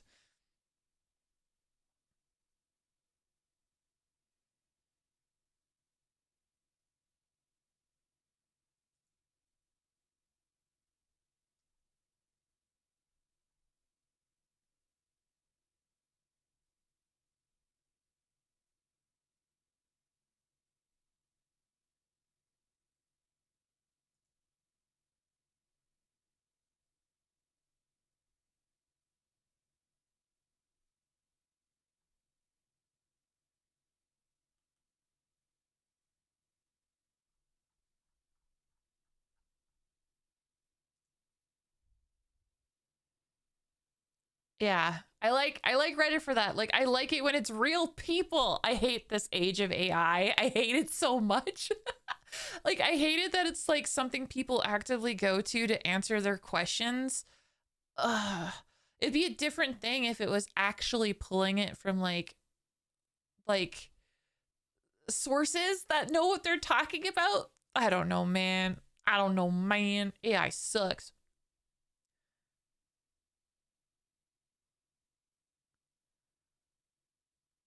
I think part of it too is that I think this was covered in the tutorial that I was watching by Merely Wufei, but I don't remember where exactly that was.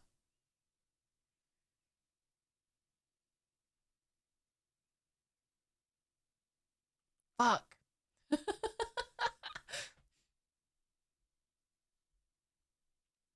And then like the Reddits that it is pulling up is not what I'm looking for. Shit. All right.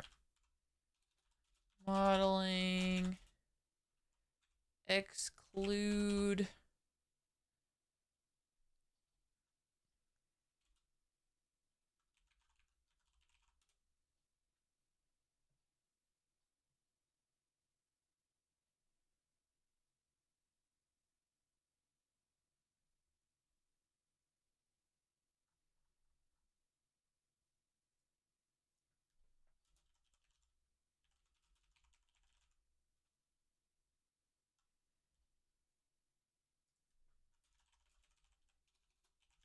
I'm just trying different things and seeing if it actually gets me closer to what I want.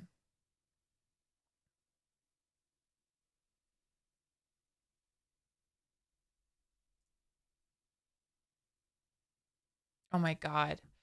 Ugh. This one answer says one method is to achieve this is by not assigning the parameter to any physics group or link in the physics setting editor. No shit! I'm crashing out. I'm crashing out.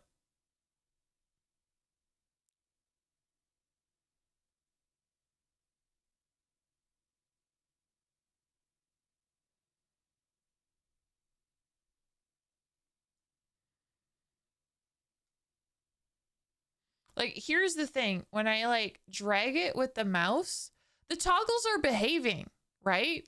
Like, I toggle the mouse and the toggles are doing what they're supposed to. The physics are doing what they're supposed to. Everything is good. Everything is good.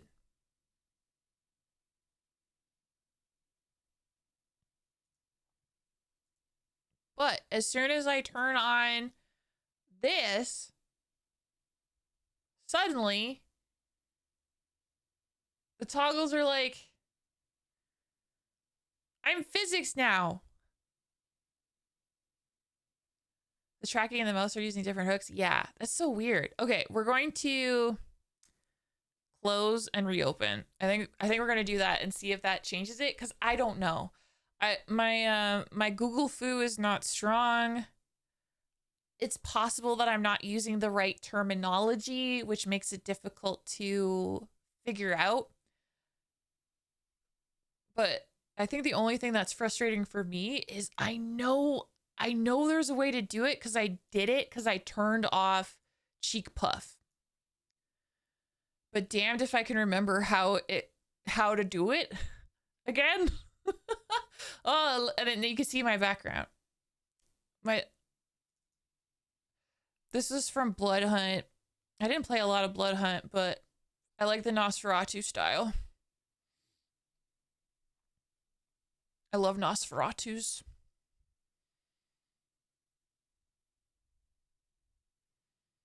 I don't even know if... Biscuit, are you still here? I wanted to show you how cool my model is. Sorry, we went down a rabbit hole instead. I still appreciate you. No matter what. Oh my God.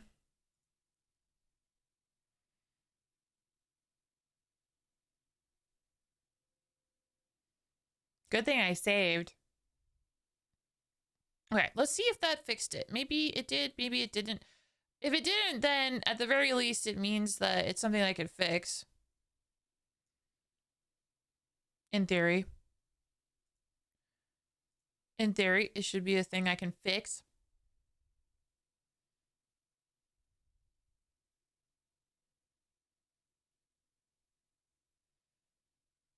You know what it could be? Hold on. Let's do a test here.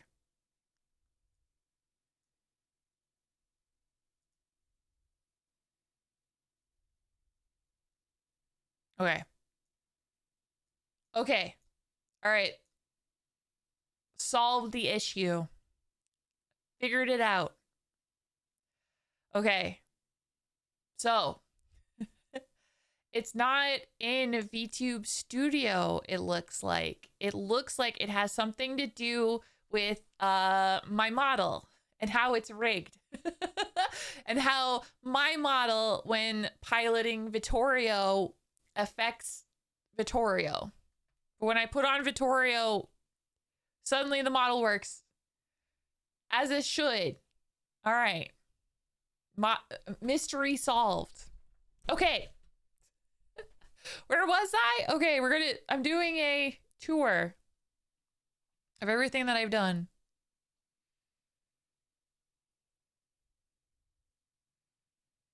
Yeah, I'll have to mess with the arm physics. I don't like how they swing. It's a little strange. A little too janky around the hands, but not bad. Yeah. Yeah. Since I have Vittorio on, the V Bridger actually should work, so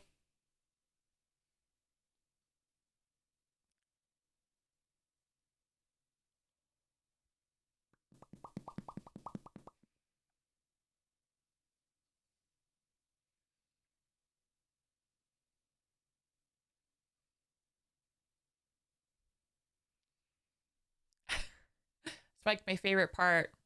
It's my favorite part. Being able to twist the mouth. Oh yeah, and I changed like how much he can lean. Like I pulled it in a little bit. He can really dance though. Get into it.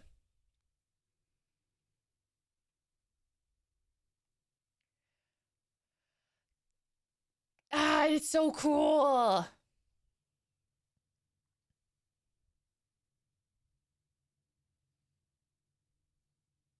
It's really cool how it's coming together. I like it a lot.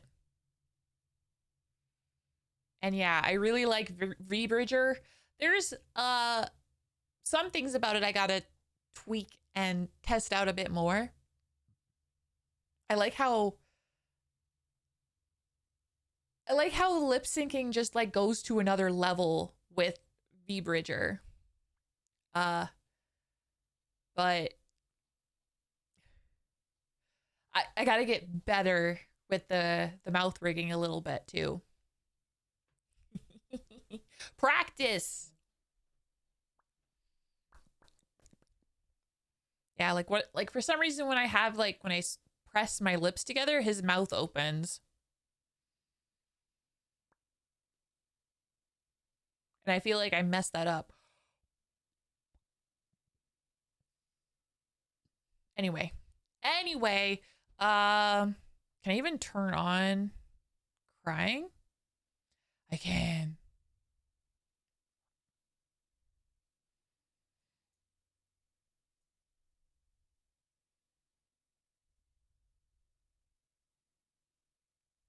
That's a problem.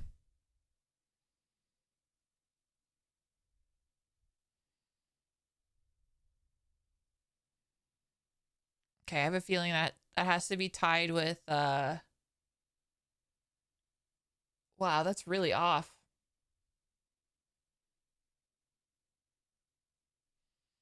Okay, I think I know why though. I think I know why.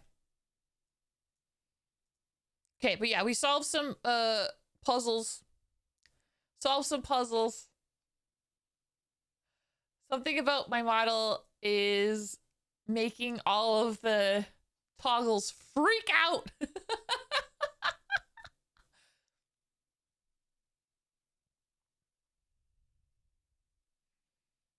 But hey, feels good to have figured it out. Okay, so we'll just turn it off.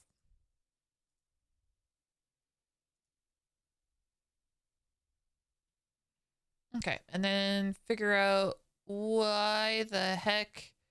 Okay, so I have a feeling. I have a feeling, but it still perplexes me. But we'll figure it out. Because, yeah, there's the head turns. But then there's the body turns. Does that also affect it? It shouldn't.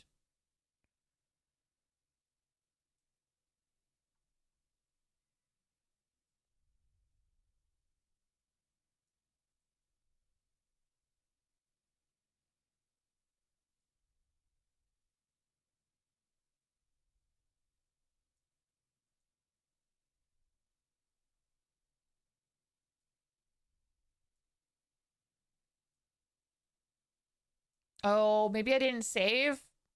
Maybe I didn't save. Or maybe I didn't do that angle. No, I did it. I was, uh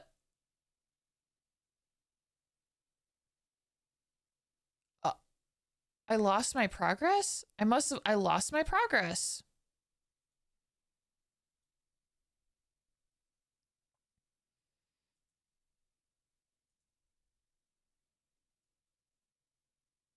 Did I not save it?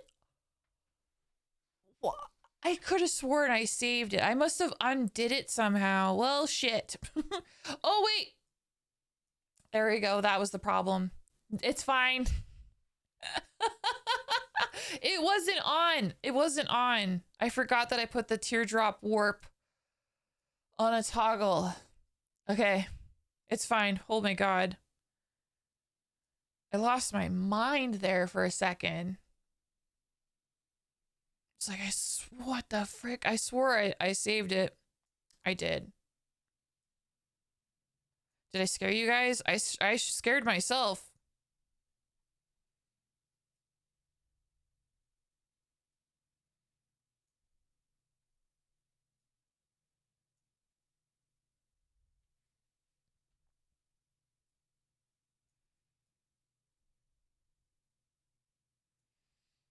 I was scarified. Yeah, me too. Me too.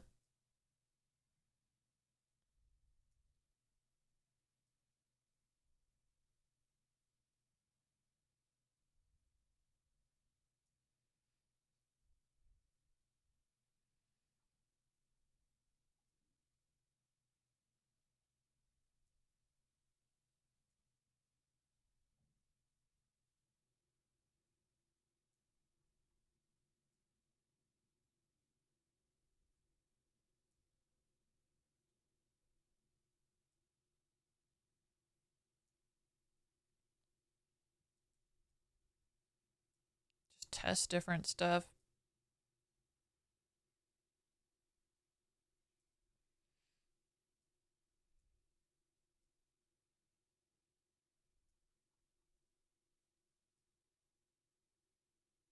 Oh yeah, that needs some tweaking. Okay.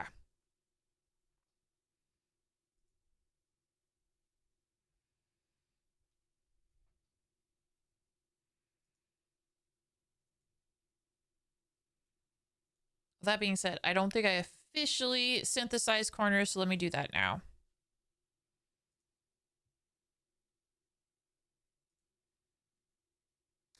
I don't like when it does that. It freaks me out every time.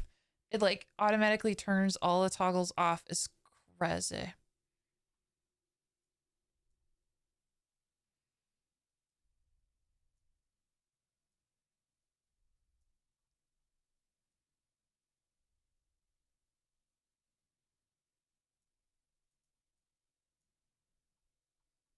Okay, I do need to tweak this still a little bit, but it makes me feel better knowing that the corners are synthesized.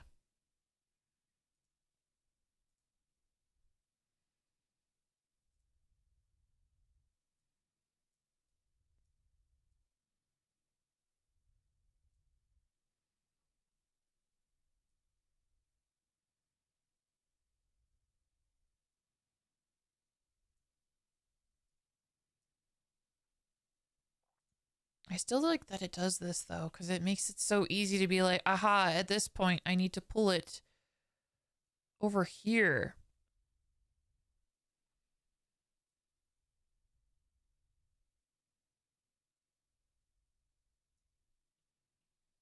So freaking cool.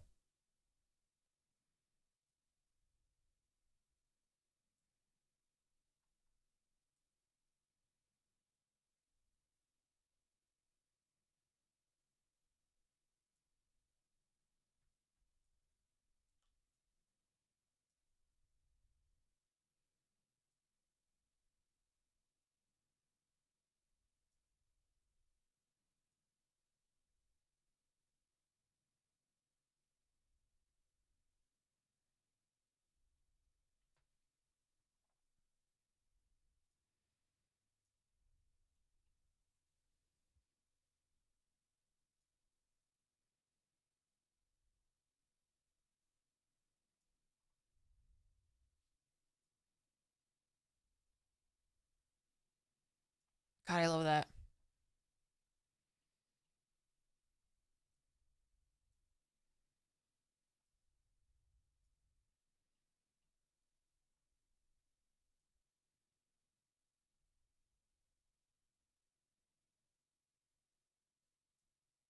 Okay, so this one needs just a little bit of tweaking.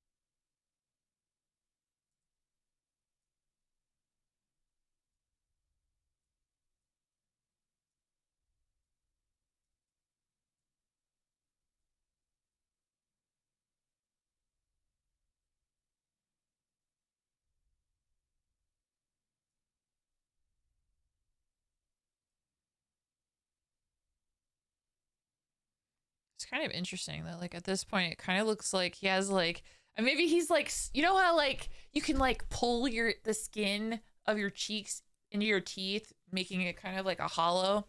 Maybe that's what's happening. Mm.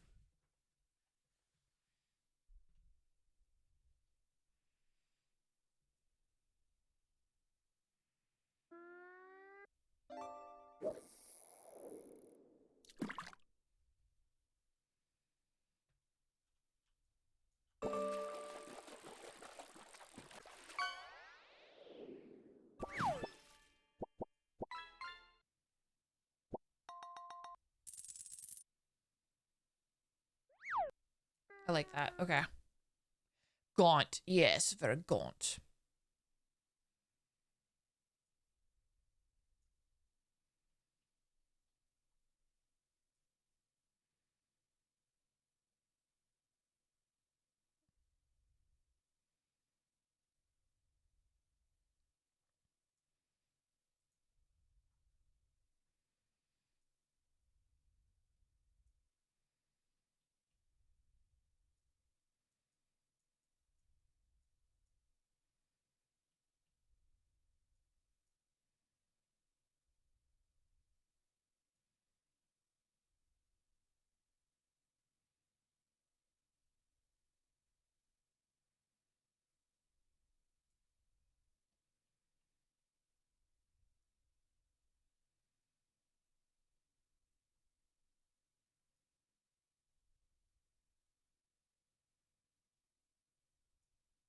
Heck yeah. Okay.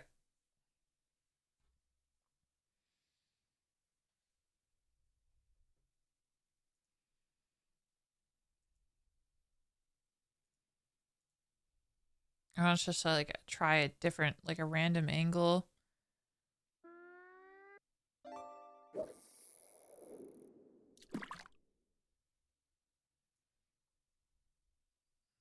Ah, okay.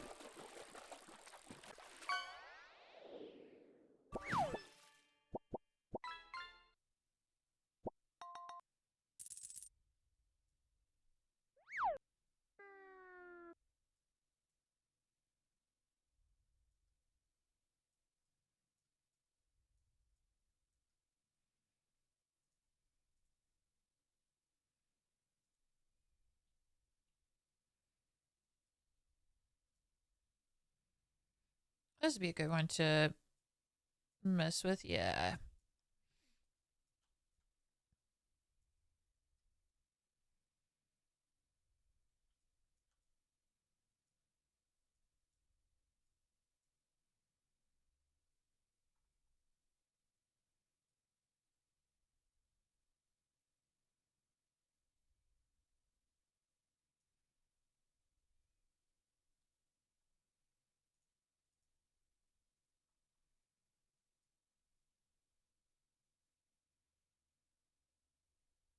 Ah, I love it.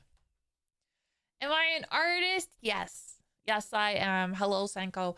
Yeah, for those just joining, hello and welcome.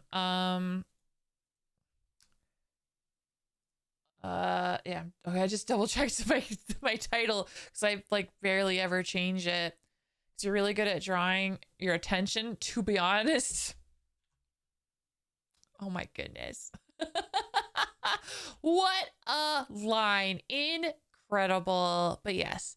For those just joining in, hello, hi, my name is Ripley Boo. I am currently on a journey to teach myself how to use Live 2D. Obviously, it says that in the title of the stream, but in case you didn't know, I drew these models as well. I drew all the pieces. I made sure all the pieces were good to the best of my ability, and then I'm rigging them. This is the first model of 4 that I am working on. And I am making him cry blood because he is a vampire. And I'm having a lot of fun. Background music slaps harder than step. Oh my God. I sure hope your stepdad doesn't do that. But yeah, the music's pretty fun. I enjoy it. I quite heckin' enjoy it.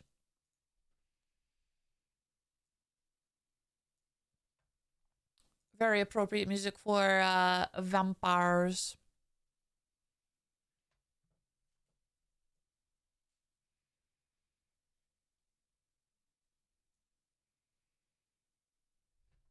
Okay, make sure I save.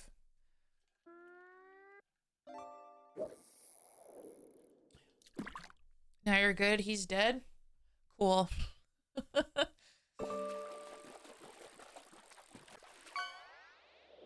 Little gothic metal, yes.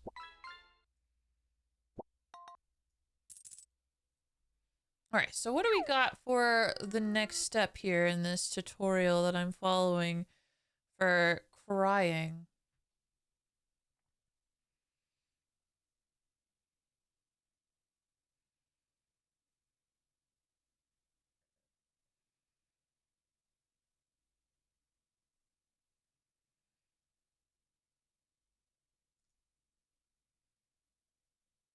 There's a different deformer for tear falling? What the heck?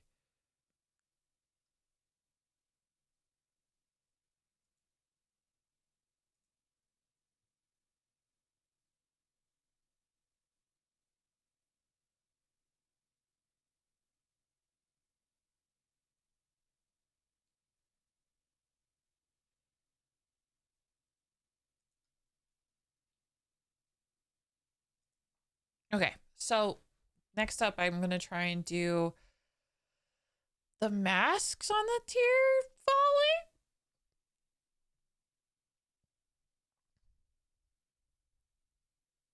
We got tear loop, and now there's another teardrop mask. Oh, teardrop appear. So there's like a parameter to make it like disappear. Ah. I feel like there's a lot here that's not being covered, but we're gonna untangle this mess of my own model.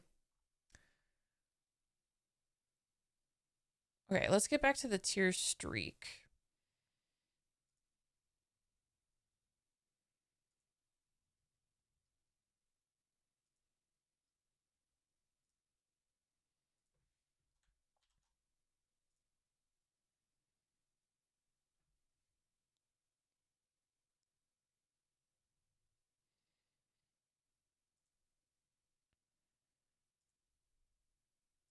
Ugh.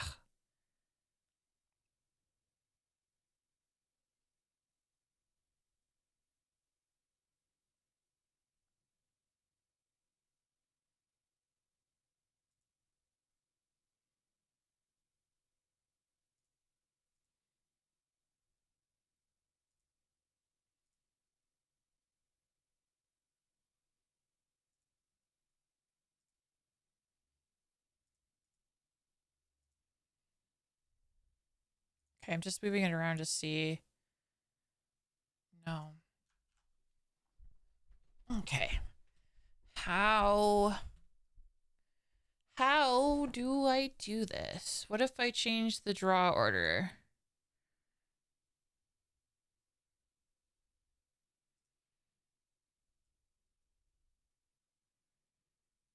Hmm.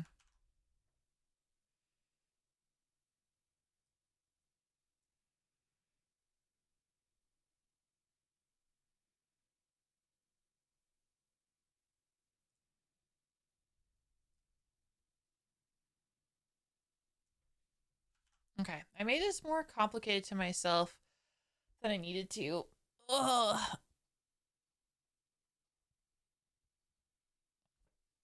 Okay, so to kind of give you guys like a clear idea of what's going on, I have made a couple of masks. Cause like you have like blood like this when it's like fresh and then or thin, fresh and thin, but then it like darkens up. That's kind of the idea. The base idea at least. Oh, I didn't mean to put it outside of there. So here's the thought, right? I'll show with the mid streak. So the tier will run and then this will like fill it up. That's the idea anyway, but I'm having an issue trying to think of like how to make it work because I thought I could have had like all of it working together. So the thing I'm thinking of now is like having a top mask for each streak. That's a lot of masks. I was hoping I could get away with like one mask for each one. But that's not going to work like I thought. Ha ha ha. It's a bit of a puzzle. We'll just work with this one for now. I'll worry about the other two later because this is the bottom streak. And then this is the top mask that will reveal it.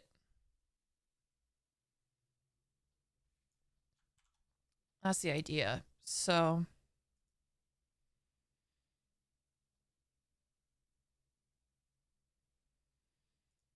okay, so let's make the parameter. So it looks like it's called tier drop mask R.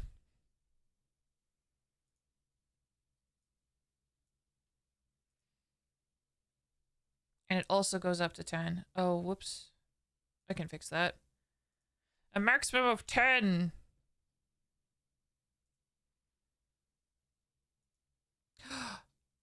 You know what I just realized in here? There's an option here that says repeat. Oh, that must be the loop. That must be the loop.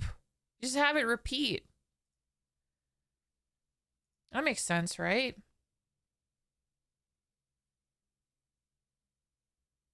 Okay, so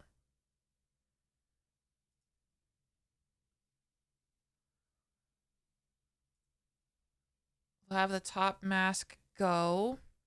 I'm going to create a deformer for the top mask. All right, I'm going to call this tier drop mask art, just the same as the yeah. 2 parameters. So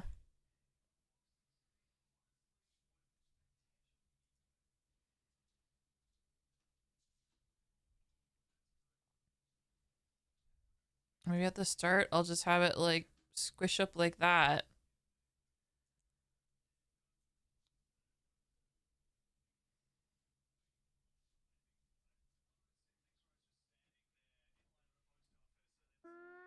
Okay, and then at this point, then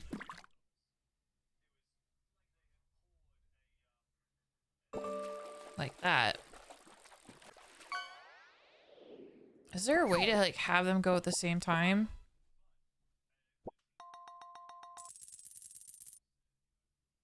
Oh no, did I mess it up? I think I messed it up.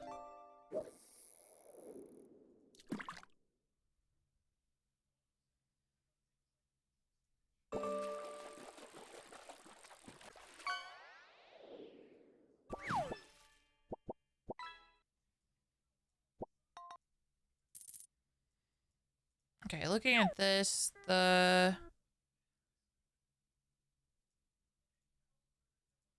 least here, it looks like the tier moves faster, but then here, it looks like it catches up.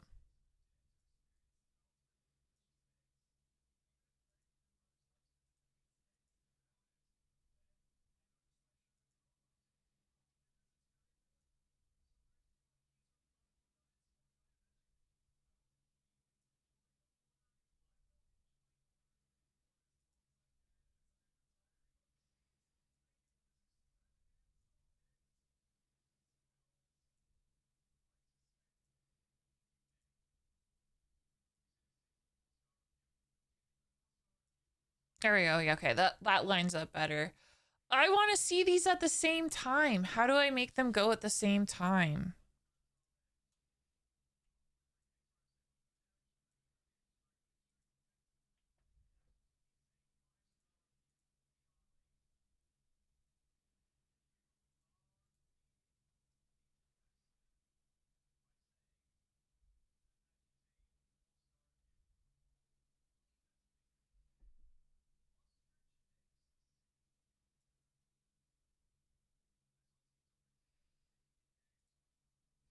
Oh. I was going to search up the answer, or try to. Wish me luck, guys.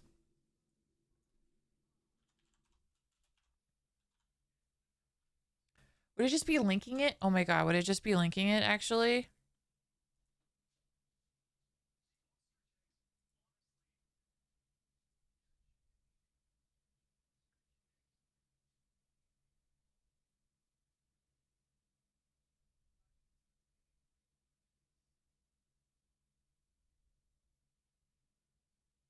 It's kind of linking it.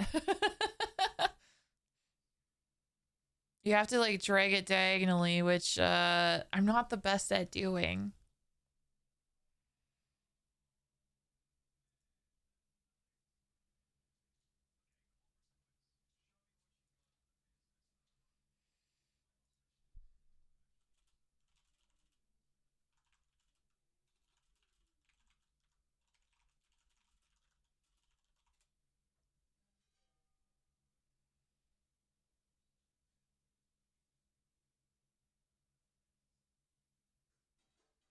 Yeah.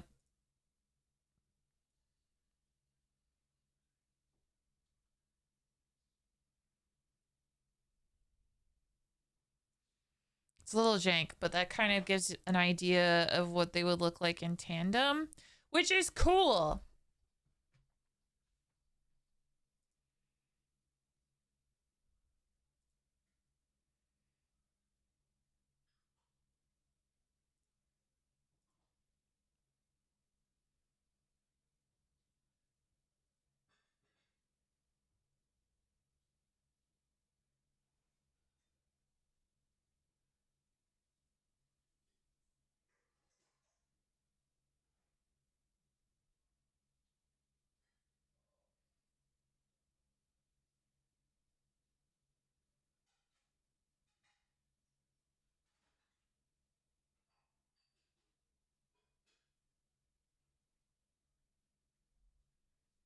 Okay, well. Okay. It's a pretty straightforward tutorial. I'm happy to say I understand it much more than I did when I first looked at this, but there's still stuff that I'm like, that it doesn't explain. Like, okay, I rigged it, but how do I animate it now?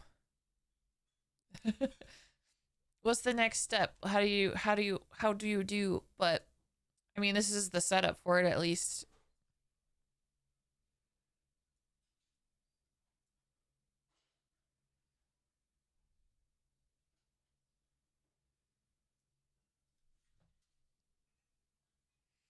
Progress.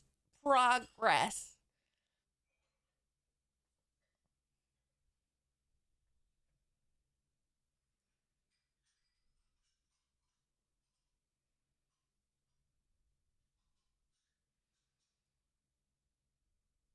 Now, the thing I need to like keep in mind as well is that like this creates the mask from the tear, because I imagine in my mind like this is going to be repeating and more tears are going to be rolling down and stuff.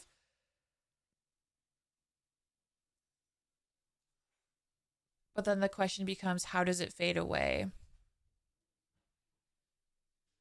And I guess you could argue like that it would fade away like when the tears turn off like that.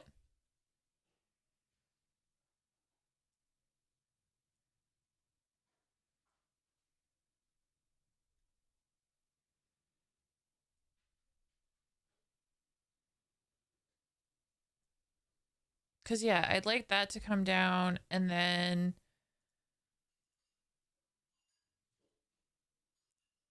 I'd like this to like follow suit like that.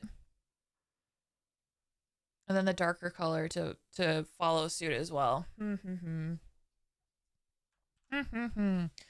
you... Do you mean like have more tears fall at once? Or like increase the amount of tear falling? I'm not sure. I'm not sure. I think possibly. I think you could probably have multiple toggles for crying in that case. Like if with different amounts of tears and stuff. So like to give you an idea, I'm gonna get really close. But like when I cry, right? This is an animation that makes the tears roll down my cheeks and fall. Can't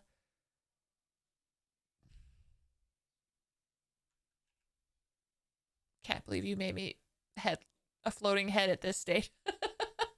Oh, it makes me so sad. But this is like an animation, right? Like that's the idea, that this is an animation. So if I wanted one with more tears, then I guess like the solution would be to animate it with more tears falling. If the tears are hidden, persistent animation, or if a tear is a finite event. Honestly, I think the tears are always falling. There's just a toggle to reveal them. I think that's how it's set up. I've never done this before, right? So I'm not sure. But I would be willing to bet that the tears are always falling, even if you can't see them. Oh.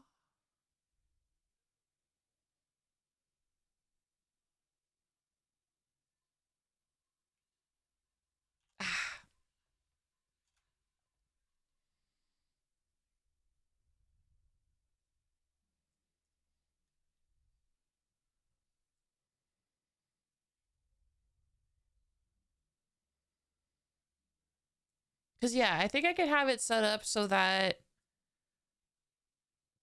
the initial tear, or I guess like the smear rather, the smear follows the tear, the first tear, and then darkens, and then just stays as more and more tears fall. So I guess that's the trick, is tears can always fall, but the transition for when you turn crying on and off restarts the initial streak. That's what I want. So yeah, when you stop crying and then start crying, the streak is fresh. That's what I got to figure out. Easily, so far I'd say like this is like the most complicated part of the model. If you're coding it, each tier an even, then call the vent timer. Ah.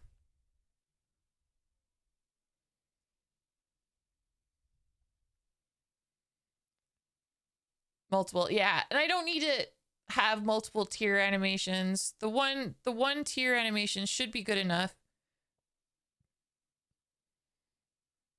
Like the only what I will do is when it's time to do the other side, I will make the tear drop unique so that it falls at a slightly different rate and it moves slightly different than the left side.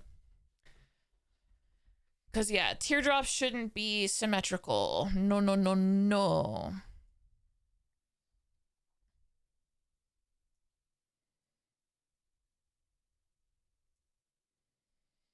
But, yeah, I think the issue that I have is, like, I really do like the idea of having the tear streaks.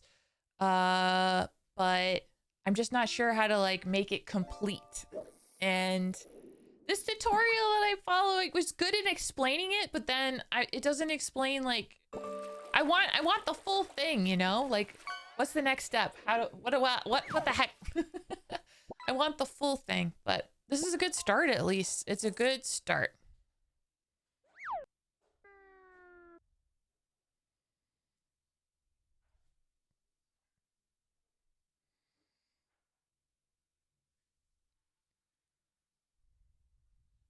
More approach than abstracting events and calls, yeah.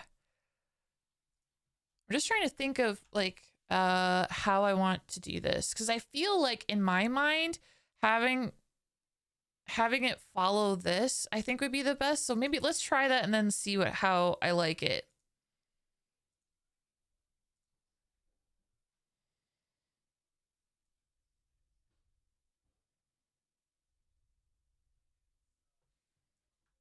I guess I don't have to do that. I can like pick it up like this.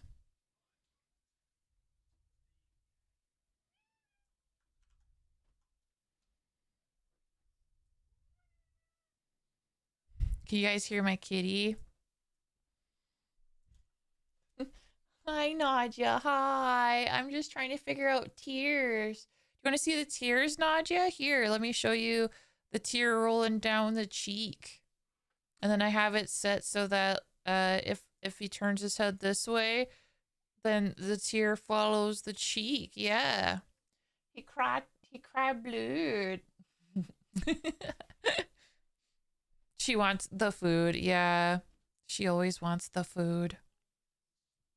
It's true. And she will get it. She will always get it.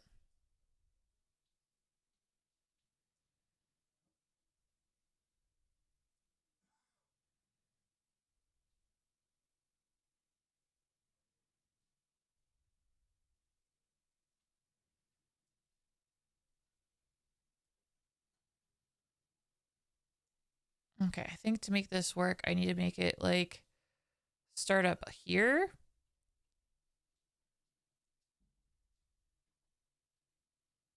Oh, yeah.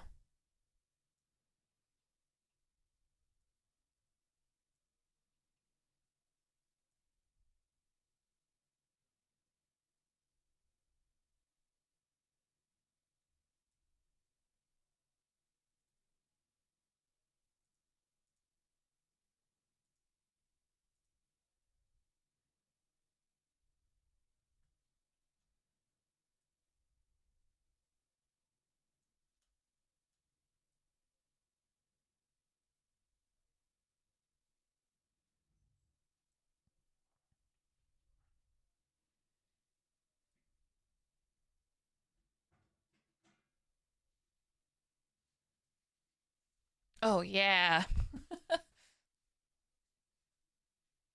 Although, truth be told, I got it backwards. Now that I'm seeing this, I have it backwards.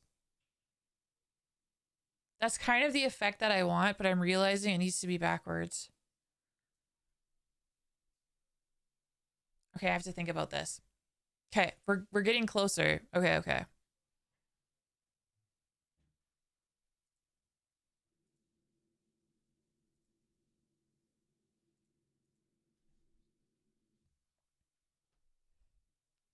Throw your hands up. Okay.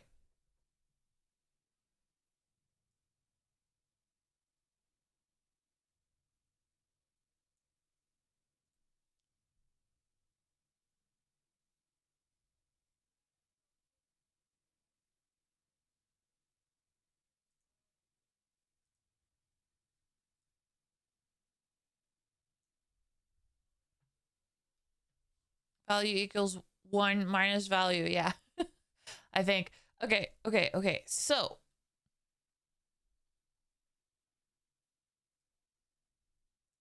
Okay. I think.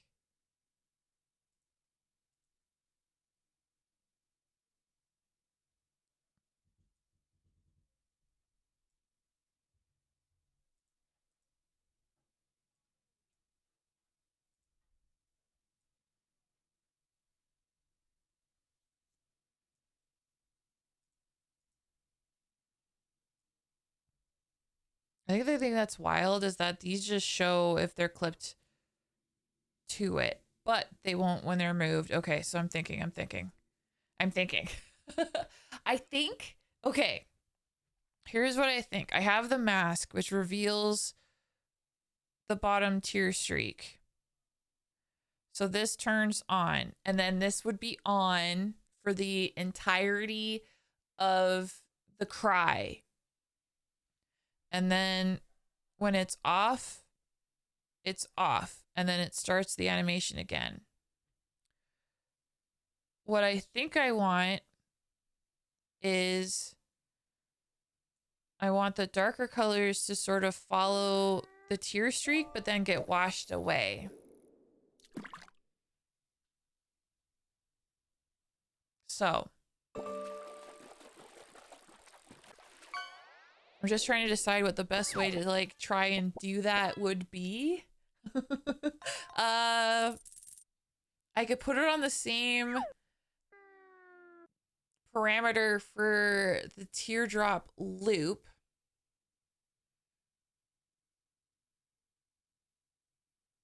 Possibly.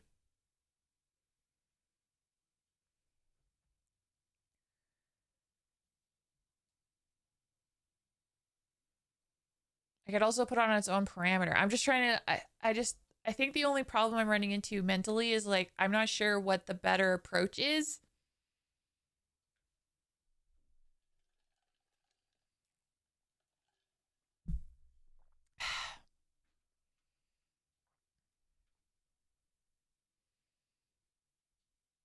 Okay, maybe I'll have it. Maybe I'll have it on its own parameter and then merge it if I deem it better later.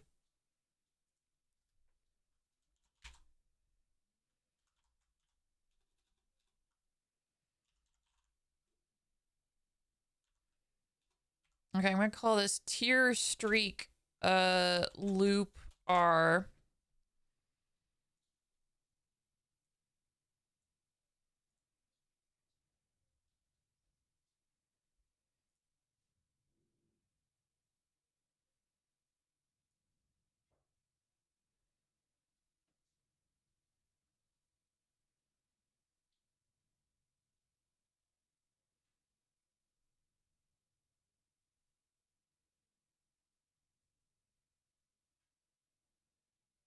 Hmm.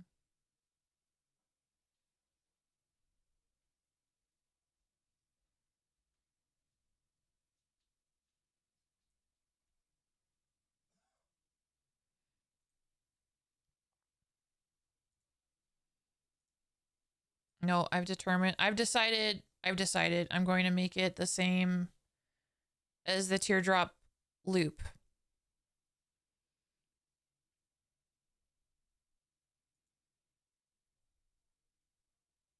Yeah. We're gonna do it and then we're gonna see how it looks.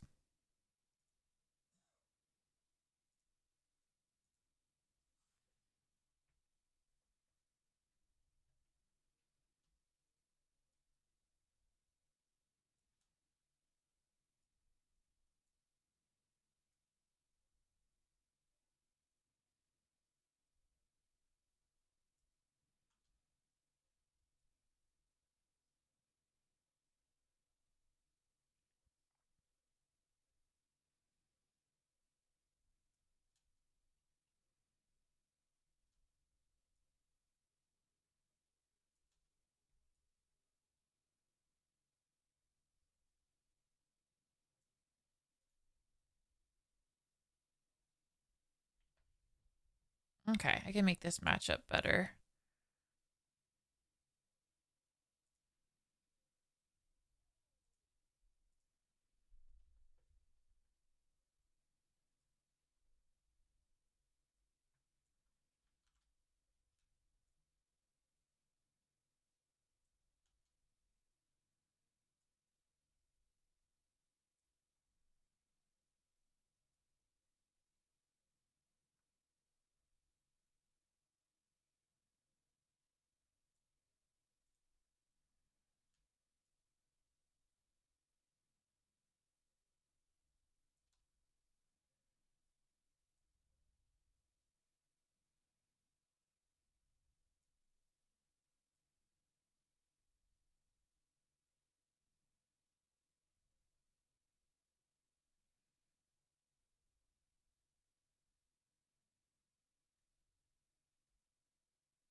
Oh, it jumps the gun. It's right here, and then it just goes, I'm beating you. No, that's not how it works.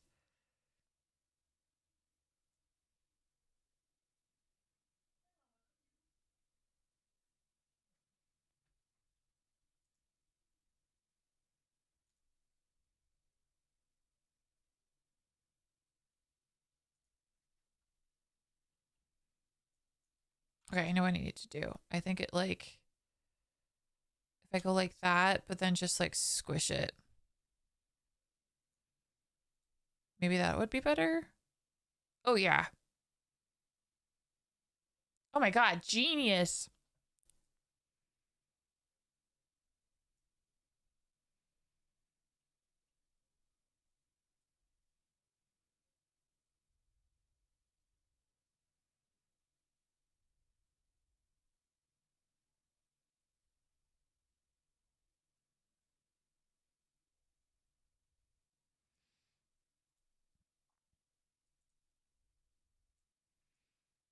Okay, so the idea is as this tier falls, the red streak appears behind. And then the red streak will stay on as more tiers run across it. Holy shit, the tiers are coming together, guys. Okay.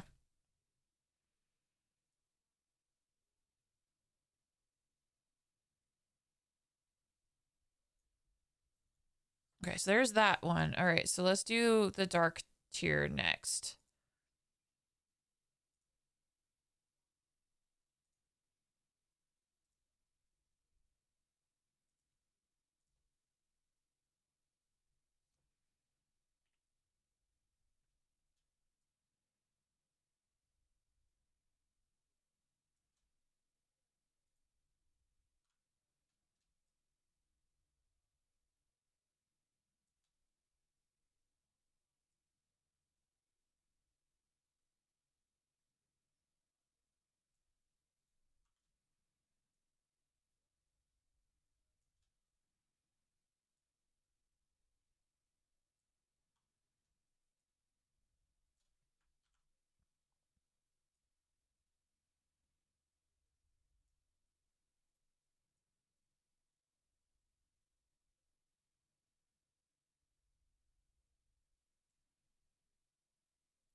Okay, so the thing with this tier is it needs to be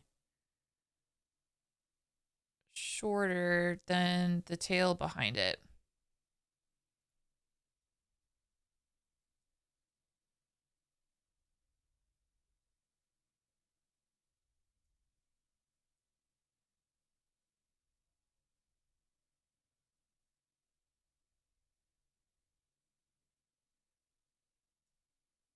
Okay, so that's a problem. It's getting ahead of the drip. Don't do that. Don't do that.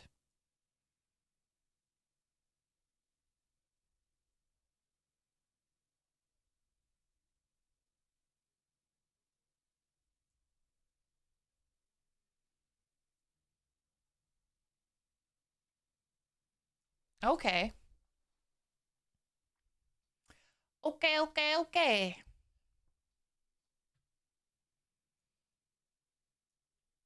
Okay, I think it looks kind of cool. So yeah, so once the teardrop falls, right? That's when the mask behind also starts to form. So as the teardrop falls, then the blood streak is drawn, right?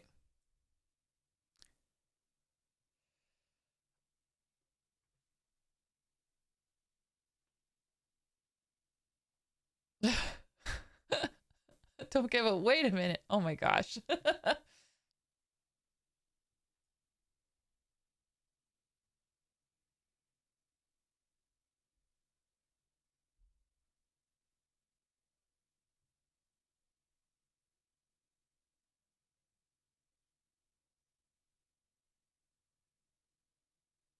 It looks cool. I think I nailed it.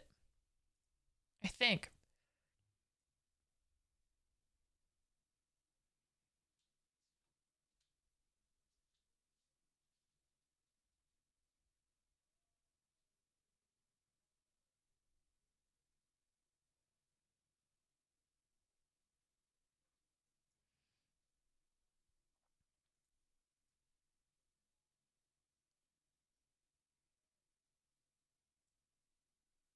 Gosh, I really do like it.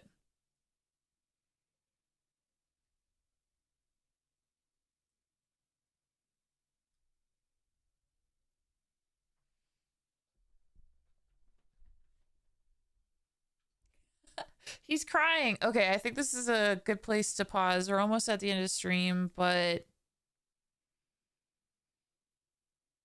I think putting them on the same parameter works. I mean, it is really satisfying to see like the tears all run together. And of course, I need to make this work on angles because I'm pretty sure it doesn't.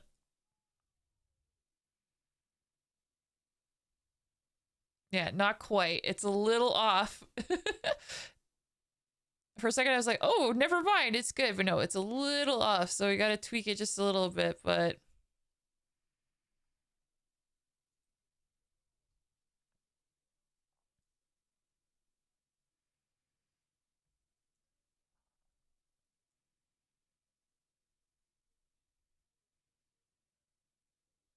gosh, that's so cool.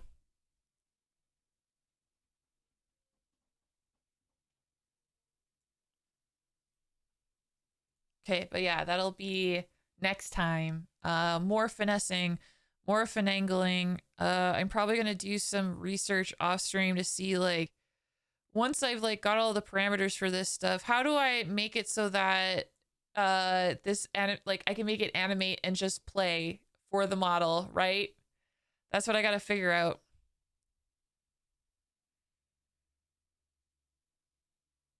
But I think it's a promising start. Like I'm really happy where it ended up.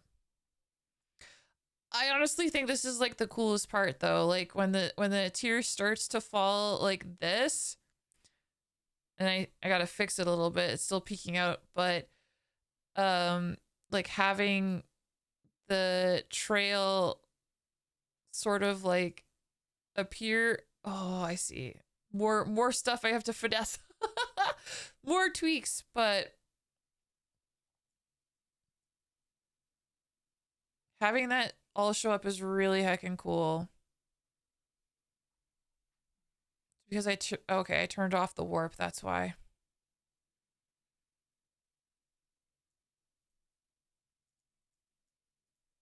So freaking cool.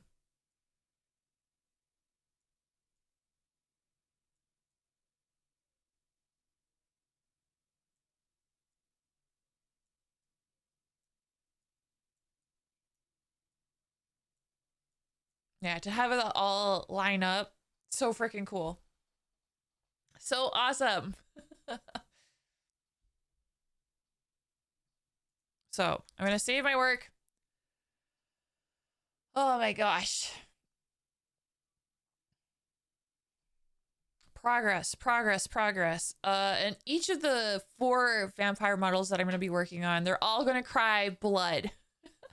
So the plus side is once I figure this out in essence for Vittorio, even though everyone will have their own unique crying, it'll follow the same principles. So once I figure this out for Vittorio, it should in theory be easier for everyone else. Oh my gosh. Oh my gosh, you guys. Let's turn on some cursed posing.